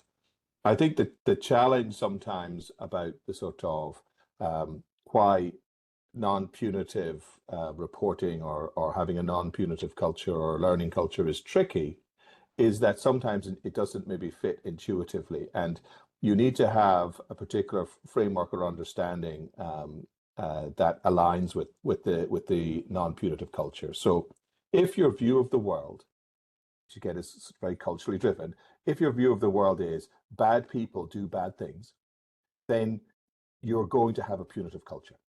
And if that's your philosophy, if that's the way you approach and view the world, and sometimes the way you see your role, then you're going to see that as the appropriate response to somebody who is involved in something that goes wrong as somebody who needs to be punished. And that applies to the frontline member of staff who happens to be caught up in an incident. And it also applies to the executive who's running a large utility which is involved in an incident. If you think the senior leaders of electrical or gas utilities are bad people, then you're probably not going to adopt a non-punitive approach. You're going to believe that your role is to catch them out and get them into trouble. And so in that sense, what you're saying is, I don't believe in a non-punitive approach. I believe in punishing people. And there's definitely people who have that view, and they're entitled to that perspective. It tends to result in people being defensive and protectionist of their space and making sure that they don't give any ammunition to anyone to get into trouble. So it results in a very limited growth approach to things. So for me to work with organizations, I adopt a very deliberate philosophical stance, which is to say the vast majority of people in the vast majority of organizations and levels come in to do their job the best they can and are not out there trying to harm anyone. And therefore, if something goes wrong, it's typically because of the context they found themselves in. So the individuals who caused the Chernobyl disaster were not bad people. They did lots of things that they should not have done, right? Lots of very clear rules against their training. And in many ways, as these were nuclear experts, they should have potentially known better. But they did not deliberately cause that event. And none of them survived, but if they had survived, prosecuting them would not have been helpful. It would not have improved us and moved us forward. So that when we get to that non-punitive thing, we need to step back and think, do I believe that the people who are operating these companies are doing the right thing, broadly speaking, or trying to do the right thing? And if the answer is no, you probably need a different mechanism than culture. Culture is not going to be helpful for you. It's too abstract a construct to be able to use in a punitive way. You're just going to end up going down the wrong road. So that's the important thing or different thing about culture. I don't have a problem with companies being fined or penalized for poor safety performance. it just doesn't work terribly well for culture. So it's just not a great context for that. It's too abstract. It's too difficult to make work in that way. So having an open mind and philosophically what you're trying to achieve, I think, is really important, because if you don't have that view, then you probably will not be able to be supportive in a safety culture context. That's just my experience, not just my perspective. Thank you. That's a very insightful information for us to consider, Mark. Would you be able to elaborate on how I mean, you started talking a little bit about information flow within the IOUs, and then on, potentially, on, the regulated entity interaction. So as the IOUs kind of think about this topic within the, sharing across its industry, and, with the regulator as well and other stakeholders, do you have any examples of how that may have been done in some other industries aside from what the utilities quote in IMPO, and that they might be able to consider looking into? Yeah. So I think the IMPO model is sort of helpful. I think the airline industry is probably a better example of non-punitive. So when you go and you attend airline conferences and you listen to how airlines talk about safety, they talk about their failures openly, and they don't have a problem with that, because they all accept that it is through those contexts that you learn, and that the failure was not because they were bad people, right? So the fundamental switch that happened in airline safety was a move away from pilot error and pilots causing air crashes to being that pilot found themselves in a particular context where things went wrong. And then once they were able to do that with their pilots, then they were able to do it with everybody in their organization. And therefore, they have adopted a non-punitive approach, so they're willing to share their failures among their peers. It's more difficult, I think, in outside of aviation for companies to do that, because in the corporate context in the Western world, admitting failure often is admitting a weakness in yourself, and the individual participants can often be relatively nervous about presenting failure. So often companies are quite happy to share their experience of something, but when they share it, it is like some Instagram holiday that they've been on, where it's all just positive stories, right? I often, because I've got friends who, go on holiday with their children, and I remember when my son was young and going on holiday, and while I enjoyed going on holiday, it was a nightmare. And there was lots of tantrums and lots of crises that occurred in that process, and lack of sleep and lots of unpleasant things that possibly happened too. Yet that's not what gets Instagrammed. And I think the same is true for when people talk about safety improvement initiatives. They talk about it in this sort of idealistic way and only the positives, not talking about how actually it's not working as well as we think it is. There's lots of people who think it was a complete waste of time, and it didn't go the way it was planned. And that sort of delusional perfectionism, I think, is a big barrier to sharing among the IOUs. I could be wrong, but and maybe the IOUs on this call are totally different, but that's generally been my experience in other industries, that companies are very reluctant to share amongst themselves even failures that they have had. So that's going to be a challenge. Philosophically, you need to get to the point where culture change is messy. It is littered by failure. If you're not able to describe your failure, you're not actually improving, right? So it's only by trying something and it not working that you move forward. Anybody who shows me an improvement plan and it all went perfectly makes me immediately suspicious, right? Tell me what went wrong. That's what I'm interested in, because that shows me you learned something. And that's the nature of culture. It's messy, it's difficult, and there's more failures than there are successes. So we need to get comfortable with sharing that, and comfortable that is the rule of engagement, Anyway, sorry. I appreciate that. It's our next topic, so it's very relevant to. It sounds like not just the next topic actually, but our engagement as a whole. So not incredibly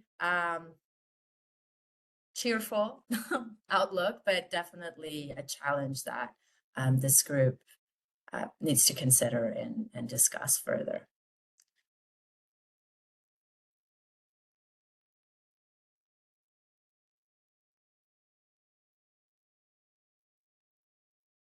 Are there any questions for SPD, Dr. Fleming, or anybody else on the call? This is the last chance before we move on.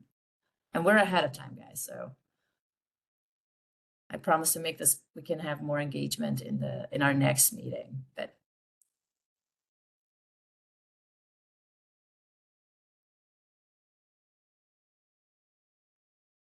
going once, going twice. Okay, well, I think with that, we are going to move on.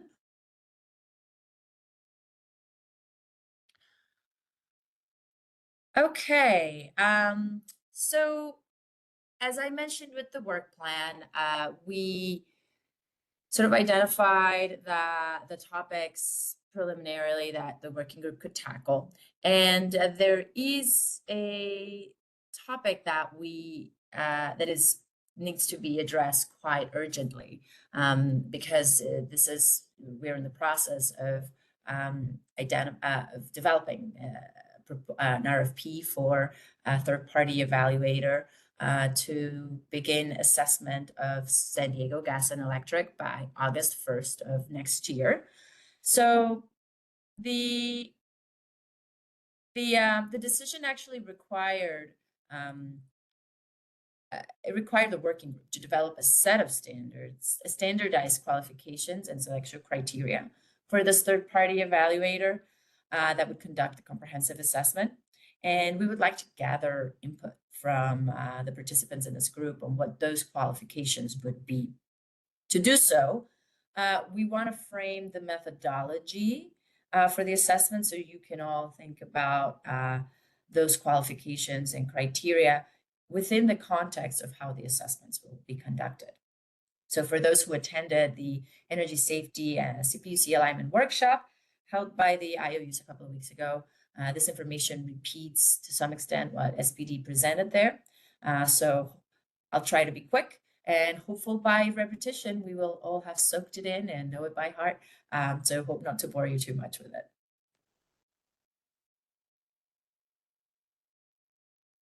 Okay, so some of the key features of the CPUC's assessment relevant to our discussion are that they cover all safety risks presented by the IOU's operations. This is electric and gas. So these go beyond wildfire safety risk. They apply to both the electric service and the gas service. They are comprehensive, meaning that they are intended to provide a deep and a rich picture of safety culture, including underlying values, the beliefs, and the norms. Doing a deep dive of this sort is a large-scale effort, and only possible because the frequency of the assessments is every 4 years. So it would not be feasible or useful to perform an assessment of this scale in any more frequently than those 4 years to also observe meaningful improvement. So it also uses a normative framework against which to evaluate, and this is adapted from the US NRC 10 traits, and it will be performed by a third party. I think that's a key piece of our current discussion. So our envisioned approach for the assessments were informed by the goals and the principles that I presented on earlier and that are essentially guiding this engagement. The general approach we envision focuses on identifying the underlying assumptions of the safety culture rather than the symptoms, which are those visible manifestations if you're referring back to Dr. Fleming's iceberg model, the visible manifestations is what's above the surface line.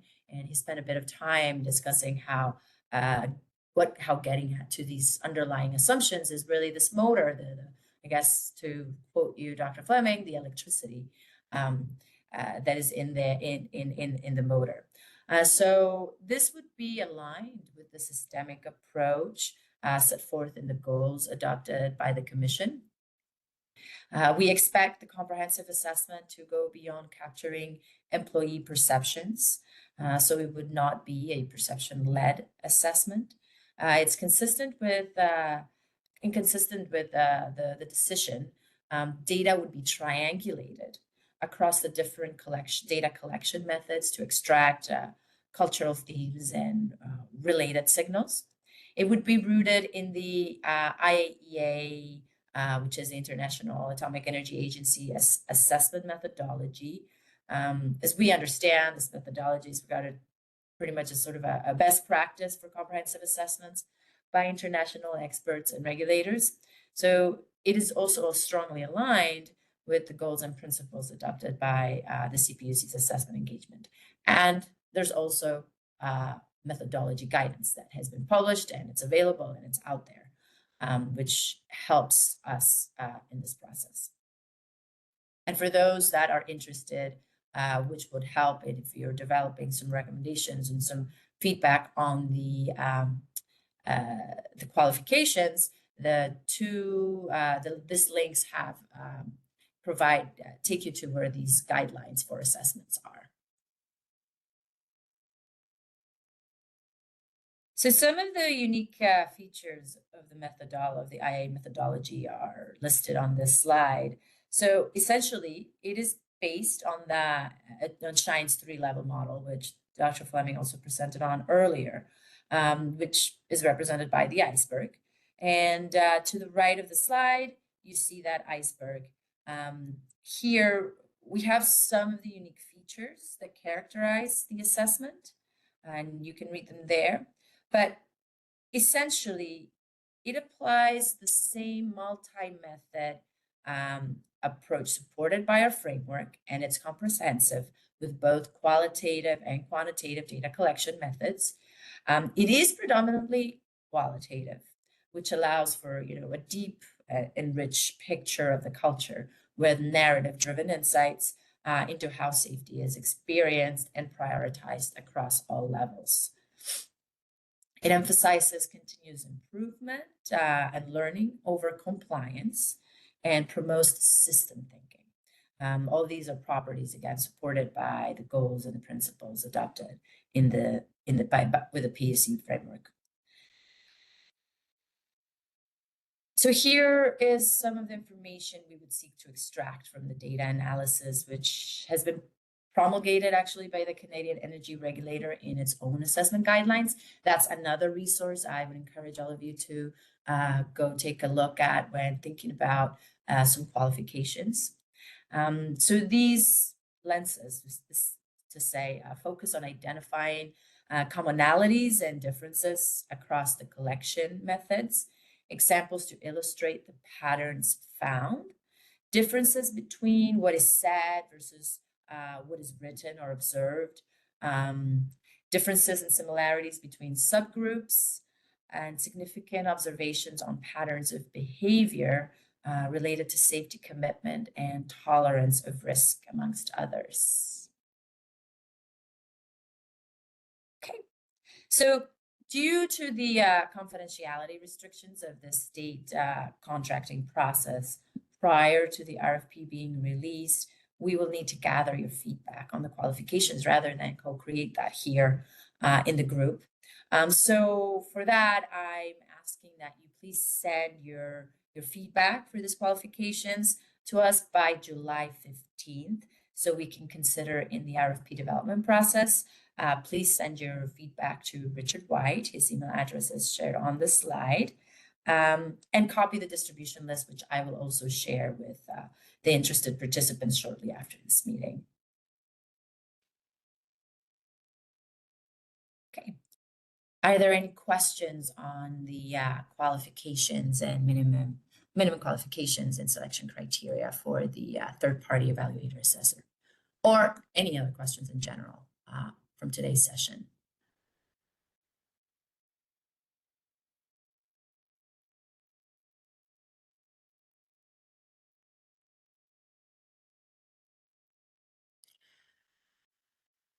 Okay. Without any feedback, I think we're going to move on, and we are ahead of time and have plenty of time for a logout exercise as well. But before we do the logout exercise, I want to check with Lauren. Lauren, do you prefer we do the logout exercise after our next steps, or do you prefer that we do it after the next steps? We had it scheduled for prior, but Yeah, we could do next steps first and see if there's any okay. questions, and then we can log out. Sounds good. Let me just get to that first. Okay. So some of the action items that are coming out today. First, we are requesting that you please get back to us on comments on the third-party evaluator qualifications and selection criteria by July 15th. And again, send those to Rich White and copy the service list. SPD, we will finalize dates for the upcoming quarterly meetings and joint IOUs. We will, we'll let everybody know about a date for the third quarter meeting, but again, is tackling this confidentiality and non-punitive mechanisms just by INPO and other industries, which were in your comments in the proceeding, so that everybody can consider. And happy to provide more guidance on some format for that meeting, so that in the meantime, you're able to get your thoughts together and present to the group. I'm not sure if it makes more sense to potentially have the joint IOUs first do the research and present the research and then a proposal, but I think it would be good for you guys to take it back and think about how do you prefer to tackle that.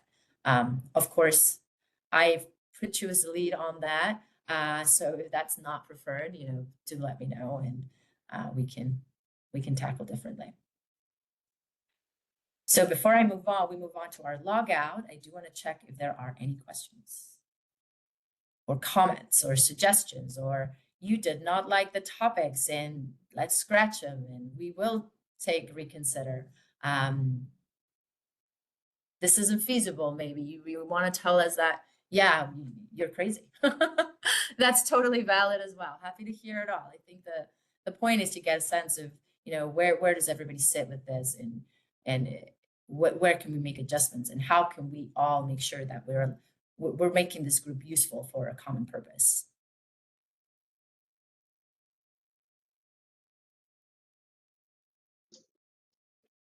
Cedric, go ahead.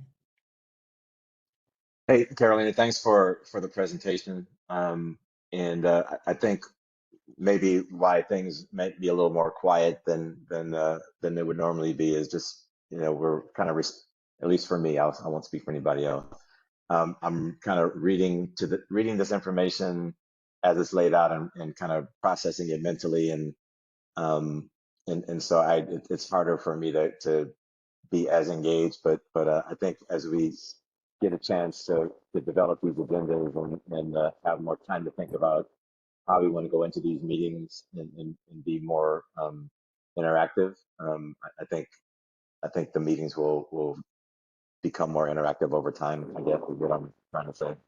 I didn't hear anything that seems odd or weird to me. It's all consistent with what's in the decision on the rulemaking. So yeah, I guess so. My only feedback is that it all makes sense to me, and looking forward to moving forward with it. Thanks for sharing your input, Cedric, and we will definitely take also any feedback that you have or potential ways of improving our engagement. We'll definitely be approaching it slightly different in future meetings. We want to make sure we laid out information for you. And it sounds like you're right, Cedric, folks need to sit with that for a little bit and to provide any insights. One thing I would throw out there, Cedric, and since you are on the call, I would just see if there was any potential considerations of getting, some level of executive engagement from the IOUs with the working group at some point, whether that's something that would be useful or not. So just also one thing I wanted to throw out there.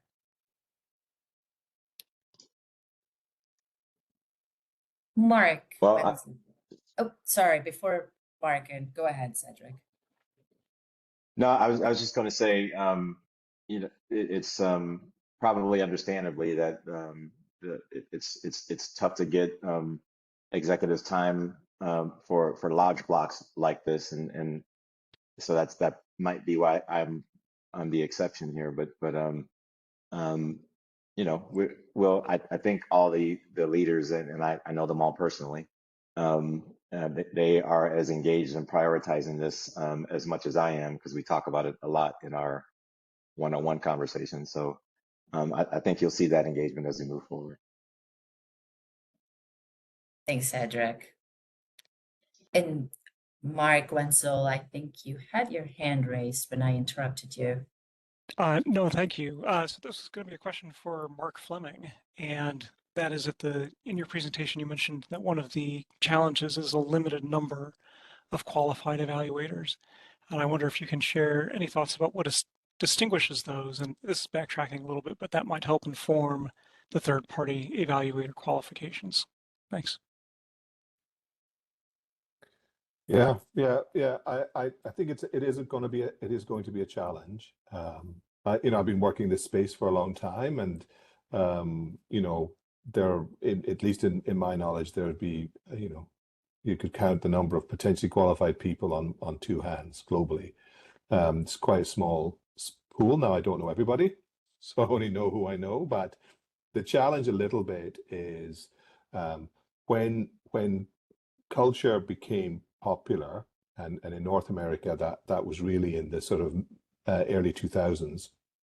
Lots of different organizations said, "Oh, we do safety culture," and typically what they meant was we do a perception survey, and we get employees' perceptions, and you know, that can be helpful. But if that's what you've been doing in your approach, then you're probably going to struggle in this space, right? You're probably going to struggle to take a more qualitative approach. So one of the key skills that would be, in my mind, important is that people have got a reasonable grounding in qualitative methodologies, not solely questionnaire-based stuff. So rather than saying, oh, they should have a psychology background, because I obviously teach in a psychology department, and lots of my colleagues are industrial organizational psychologists, health psychologists. We've got the biggest concentration in North America. Very few of them would be qualified to do this type of assessment, because they would approach it very quantitatively. They would say, we'll get a survey, we'll run the survey, we'll then do some focus groups about the results of the survey, and then we will talk about some things we read in reports and give you a summary. And while that's not an unhelpful thing to do, it's not what the intention is from a safety culture assessment perspective. The nuclear industry is principally where this comprehensive approach is most dominant, not exclusively, but that's probably where you're going to look for. So it's not the thing that's going to make the selection tricky. Is that it's not just about, say, qualifications, it's experience doing more qualitative work that's going to be really quite important. And I think that's, at least in my experience, relatively limited.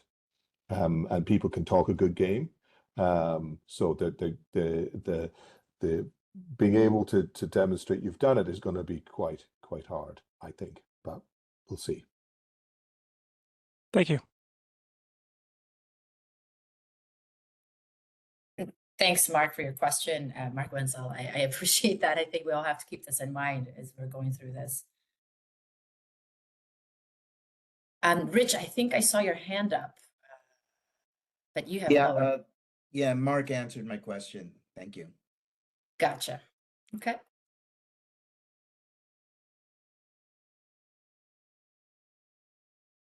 All right. Is there any other concerns you might want to share, or you know, take advantage that you have Dr. Fleming's time for the last few minutes before we move on to our logout?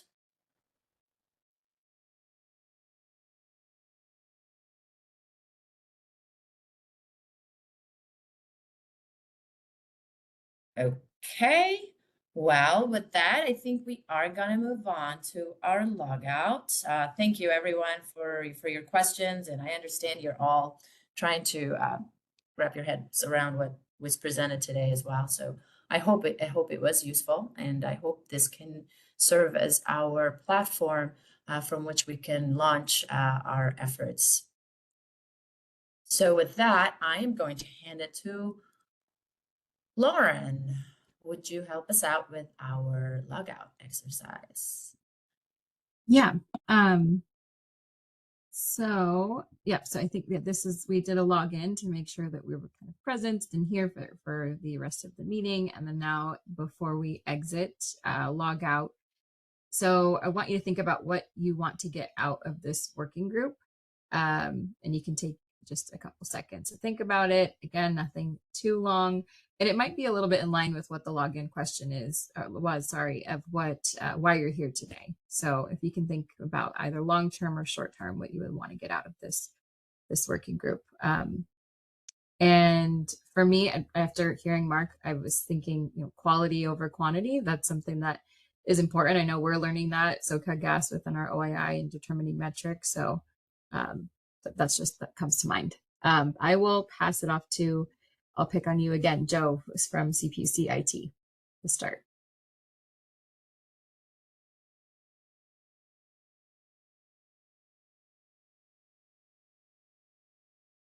Okay. If not Joe, understanding you're in a support role, I can just go to Carolina. That's okay. Lauren, may I make a quick suggestion? Yeah. I realized that, like you said, the logout question is kind of pretty much very similar to our login question. So I wonder if we could maybe possible. I wonder if we could rephrase it to just ask, what did you get out of today's session? Mm-hmm. Do you think that makes sense? Another question I was thinking that's more reflective is an insider takeaway you're leaving with today. So kind of similar. If there's something you got out of today, an insider takeaway. So mine would be quality over quantity. And then Carolina, we can go to you. I take away the challenge that this effort will be a big challenge, which we should be willing to fail and succeed if we can in the future. Thanks. Let's see, we can go to Aaron Shapiro. Takeaway from today. I would say that, it seems really positive. I think we're all coming from different places with different opinions and different thoughts on where we should end up. But, I think we can get to a meeting of the minds. So, it just seems like we're going to do some work, and hopefully we can all come together somewhere in the middle. Thank you. Amanda Pagel. Yeah, I just, I think I've seen it on other presentations that have been provided, but I think the act of practicing humble inquiry really hit me today, right? I think coming from a place of humility and curiosity, will benefit everyone, right? And so I think I've seen it on the decks before, but it hadn't really resonated until today. It kind of jumped out at me. Thank you. Amanda Sabi. Hi. I feel like empathy will play a very important role in us trying to understand each other in these sessions, and it was just very good to see this kind of discussion and hear people's questions. Thank you. Sab. Yeah, I think Cedric kind of mentioned this earlier. There's a lot of information that's being shared with everyone, and it gets kind of difficult for people to chime in on a lot of the information they're digesting. So maybe in the future meetings, it might worthwhile to send out a lot of the material so individuals can review it and be prepared to kind of discuss it in the next meeting, so there's more interaction in these types of workshops. Thank you. Bob.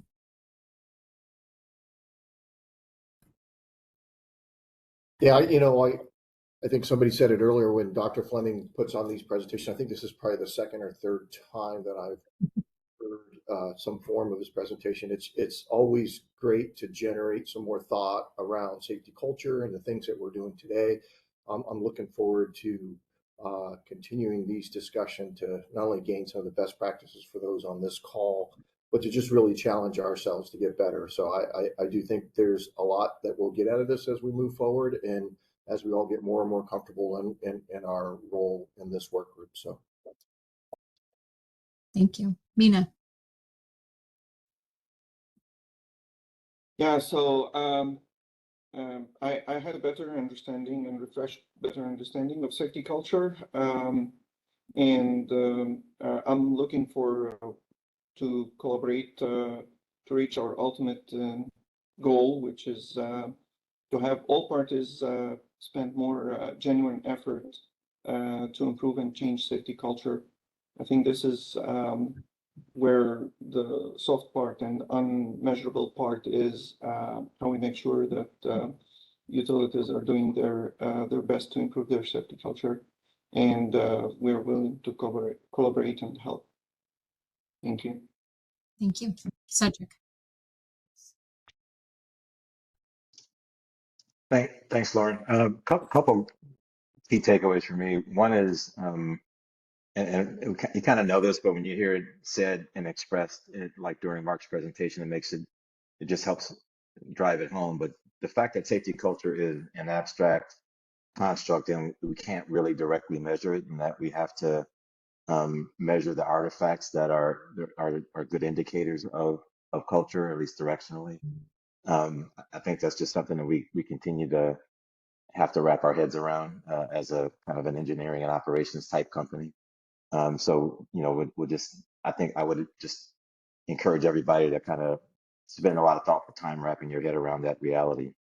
And then just in order for this working group to be effective at all, this idea of assuming good intentions and, if regardless of what side of a normally adversarial relationship you might be on, if you're coming into this conversation thinking that your role is to call people out or catch people doing something wrong or, finger wag at people, then it's not going to be super effective.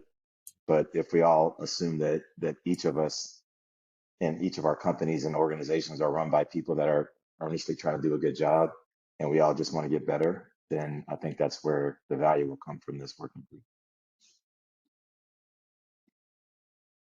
Great. Thank you. Jack. Yeah, it struck me that in some ways this working group itself is kind of a test case for what we're trying to promote in the companies themselves, creating this safe space for open conversation where people feel safe to express their opinions honestly, even dissent. So hopefully we can get there as we try to encourage this within the organizations, and that I think it might help for future meetings to kind of tee up sort of conversation sort of starters or background information a week before or a few days before, so everyone has a chance to read in and come to the meeting prepared. But I'm sure we'll get there. But thank you. Thank you. Christine.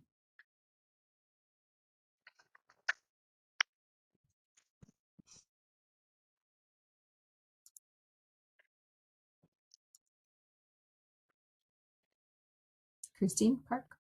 If not, we can go to, oh, there we go. Oh, sorry.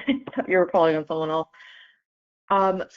Yeah, I think a key takeaway was that I feel like we did a really good job laying down the right kind of like foundation and tone for the group and our purpose moving forward. And yeah, feeling very optimistic about what we'll be able to achieve here.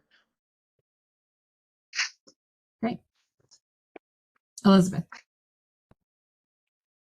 Thank you. So one thing that really stuck out with me is a goal to develop that shared understanding, that leading with empathy. As Jack stated, realizing that we're all working, towards that common good, and to get to that place where we can share the messy, share the failures, share the teachings, and not only share our Instagram vacation photos. So that was a resonating moment for me. Thanks. Corwin.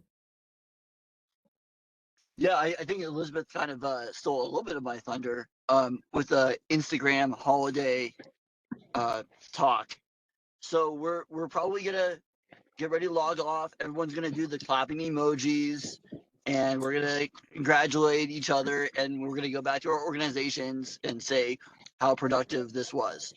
I would challenge everyone to think about some of the obstacles that we had today in facilitating a free and open and frank discussion, and think about how we can overcome those obstacles, because this isn't easy.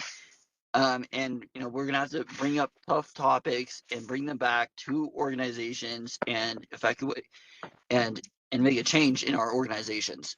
So what obstacles did we face today? What can we do better? So I would just challenge everyone to think about that. Thank you for that. Jed. Hi. It was really helpful to hear Dr. Fleming's presentation again today. And conceptually, discussion of safety culture makes a lot of sense to me, but I think it'll be really interesting to see how this group moves forward to make those concepts more concrete and actionable. Thank you. Jed Gibson. I don't know if we were able to hear you log in, but if you're able to go off mute and share a takeaway. Sure. I'm looking forward to just learning more about best practices and approaches to best implement safety culture going forward for various entities. Thank you. Jeff.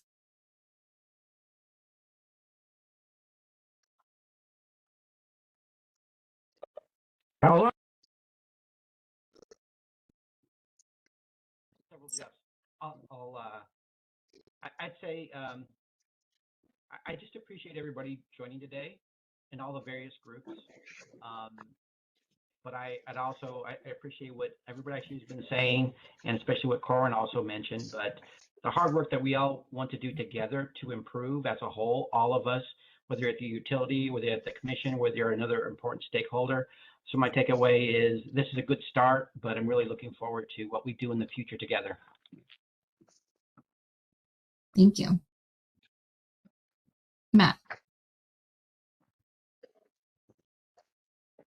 Yeah, I think I'm going to have a lot to think about walking away from this meeting.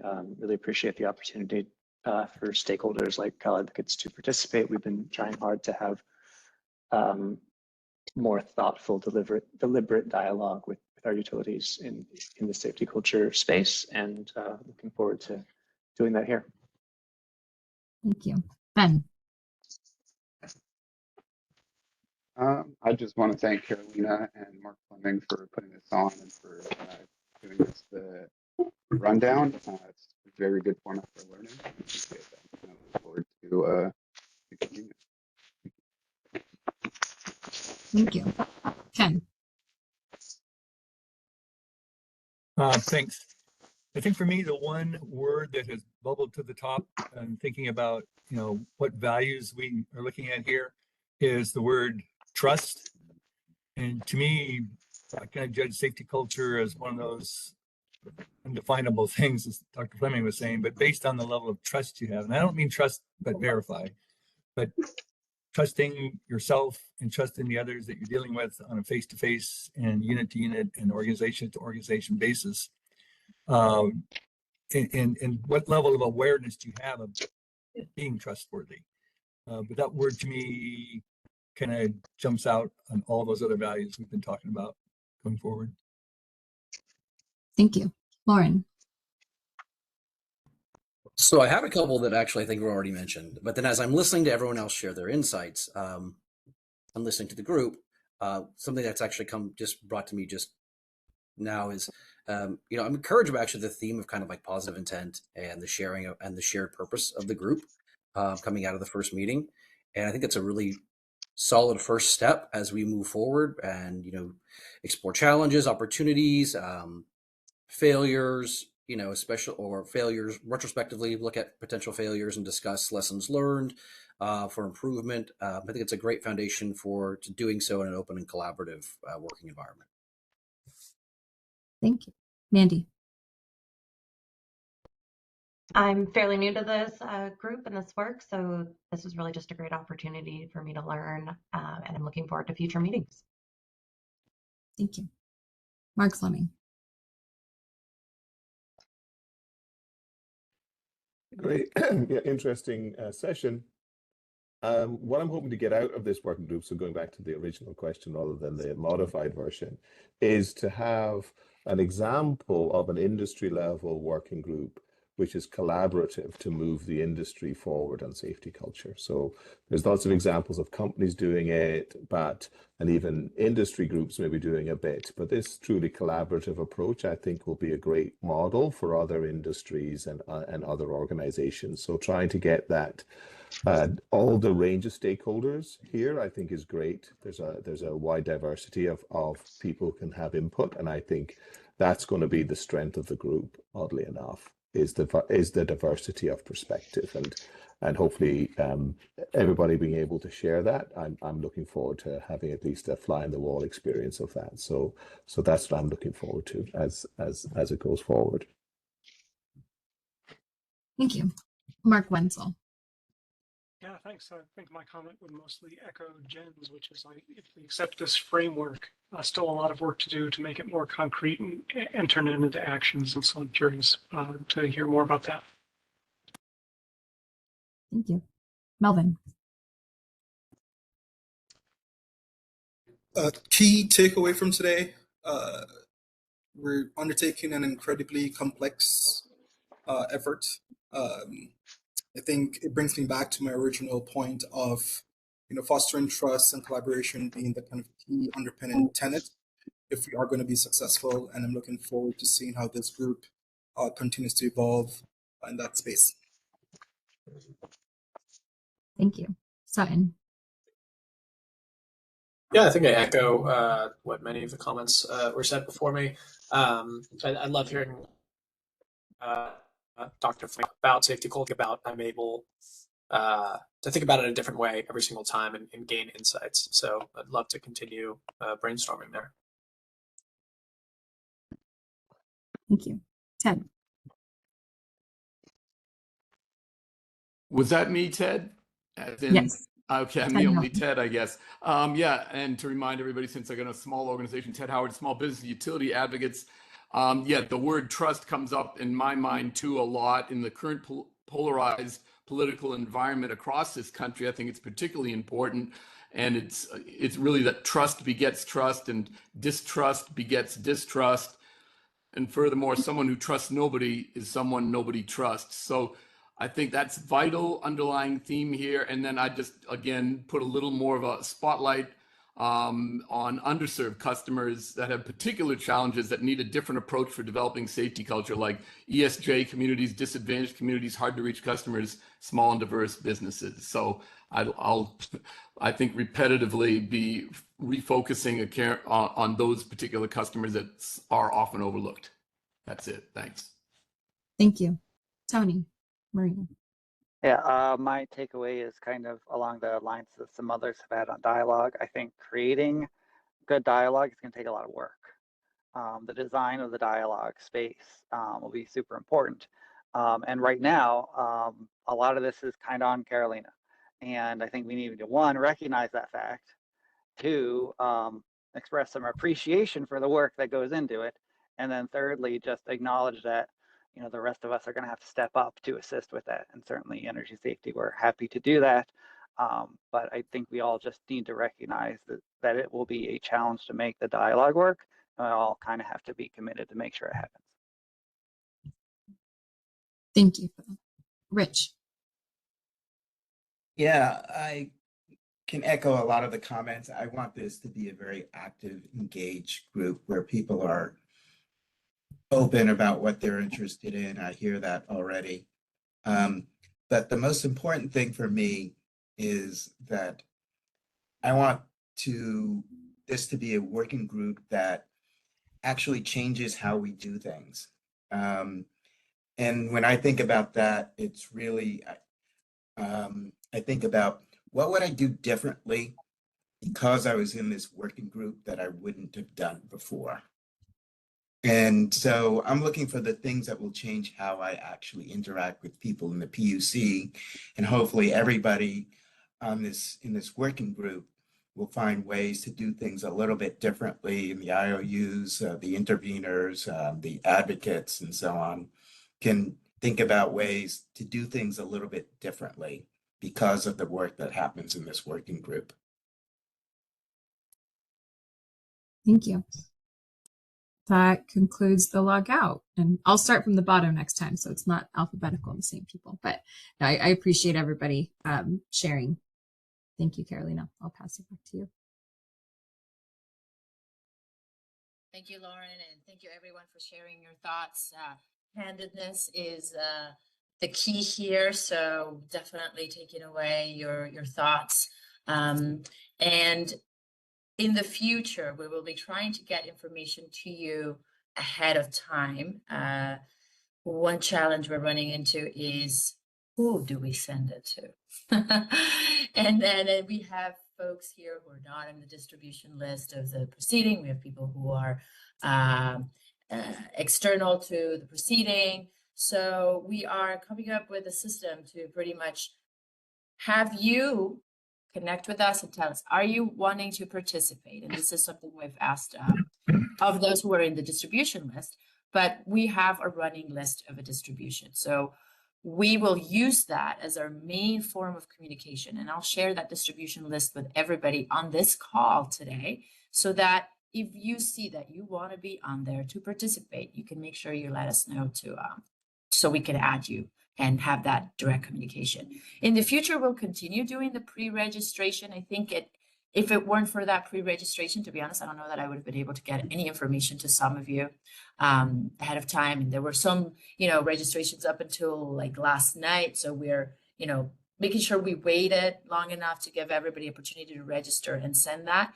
But as we move on with cadence and settle into our quarterly meetings, we will hopefully have a more consistent set of distribution lists that we can share information with everybody with. In the future meetings, we will definitely, we were trying to incorporate, and this I'm looking internally at the CPUC, and I might actually tap into some of the IOUs as well and other participants for using some more interactive tools, ways that we can interact in this virtual environment, where we can have decent whiteboards, decent ways of co-creating in this virtual space. We don't often have all of the tools available at our fingertips. Some of the WebEx and Teams whiteboard tools are pretty limited. So we can explore some of those, and actually just getting ourselves together and versed which are some engaging ways to participate. Polls that are live. And then there's a variety of tools. And I participate in a working group for regulators, and there is some outstanding regulators there who have fantastic tools, and they really use them. So I'll make sure to tap into them, and hopefully when we get our expert facilitator on board, we'll have a better experience with it all. Today's meeting, we meant it to be a little bit more of like bringing the information to you. We want to start the engagement, but our expectations were not really that we would get the engagement where we're going to be at today. So hopefully you get to sit with the information, and we can consider actually adding additional meetings from the quarterly meetings as we need to. So I would love to hear, anybody feels like there needs to be an additional meeting to tackle a topic, please reach out. We're happy to consider that and set up additional meetings as are maybe necessary. So with that, I see Jack ALJ, you have your hand raised. I was just on the distribution list. Were you suggesting like an opt-in version, or where there should be an opt-out? Like, we don't opt in rather than opt out. You already have a list now, don't you? We have a list, but I don't believe everybody is on the list because there are participants here who are not on the preceding distribution list as well. But whoever's on the list now would stay on the list, I assume. Yes, absolutely. So I'll send that out to everybody. And unless any of you specifically see your name and tell me, I don't want to be on this list, I don't want to participate, or I just want to call in occasionally and don't want to be actively engaged, happy to take you off, no problem. But if you do want to be on that list, let me know and I'll send it out to everybody who's here. The pre-registration is very, very useful in that way. So I will continue doing that unless I hear from you guys that it's just not working.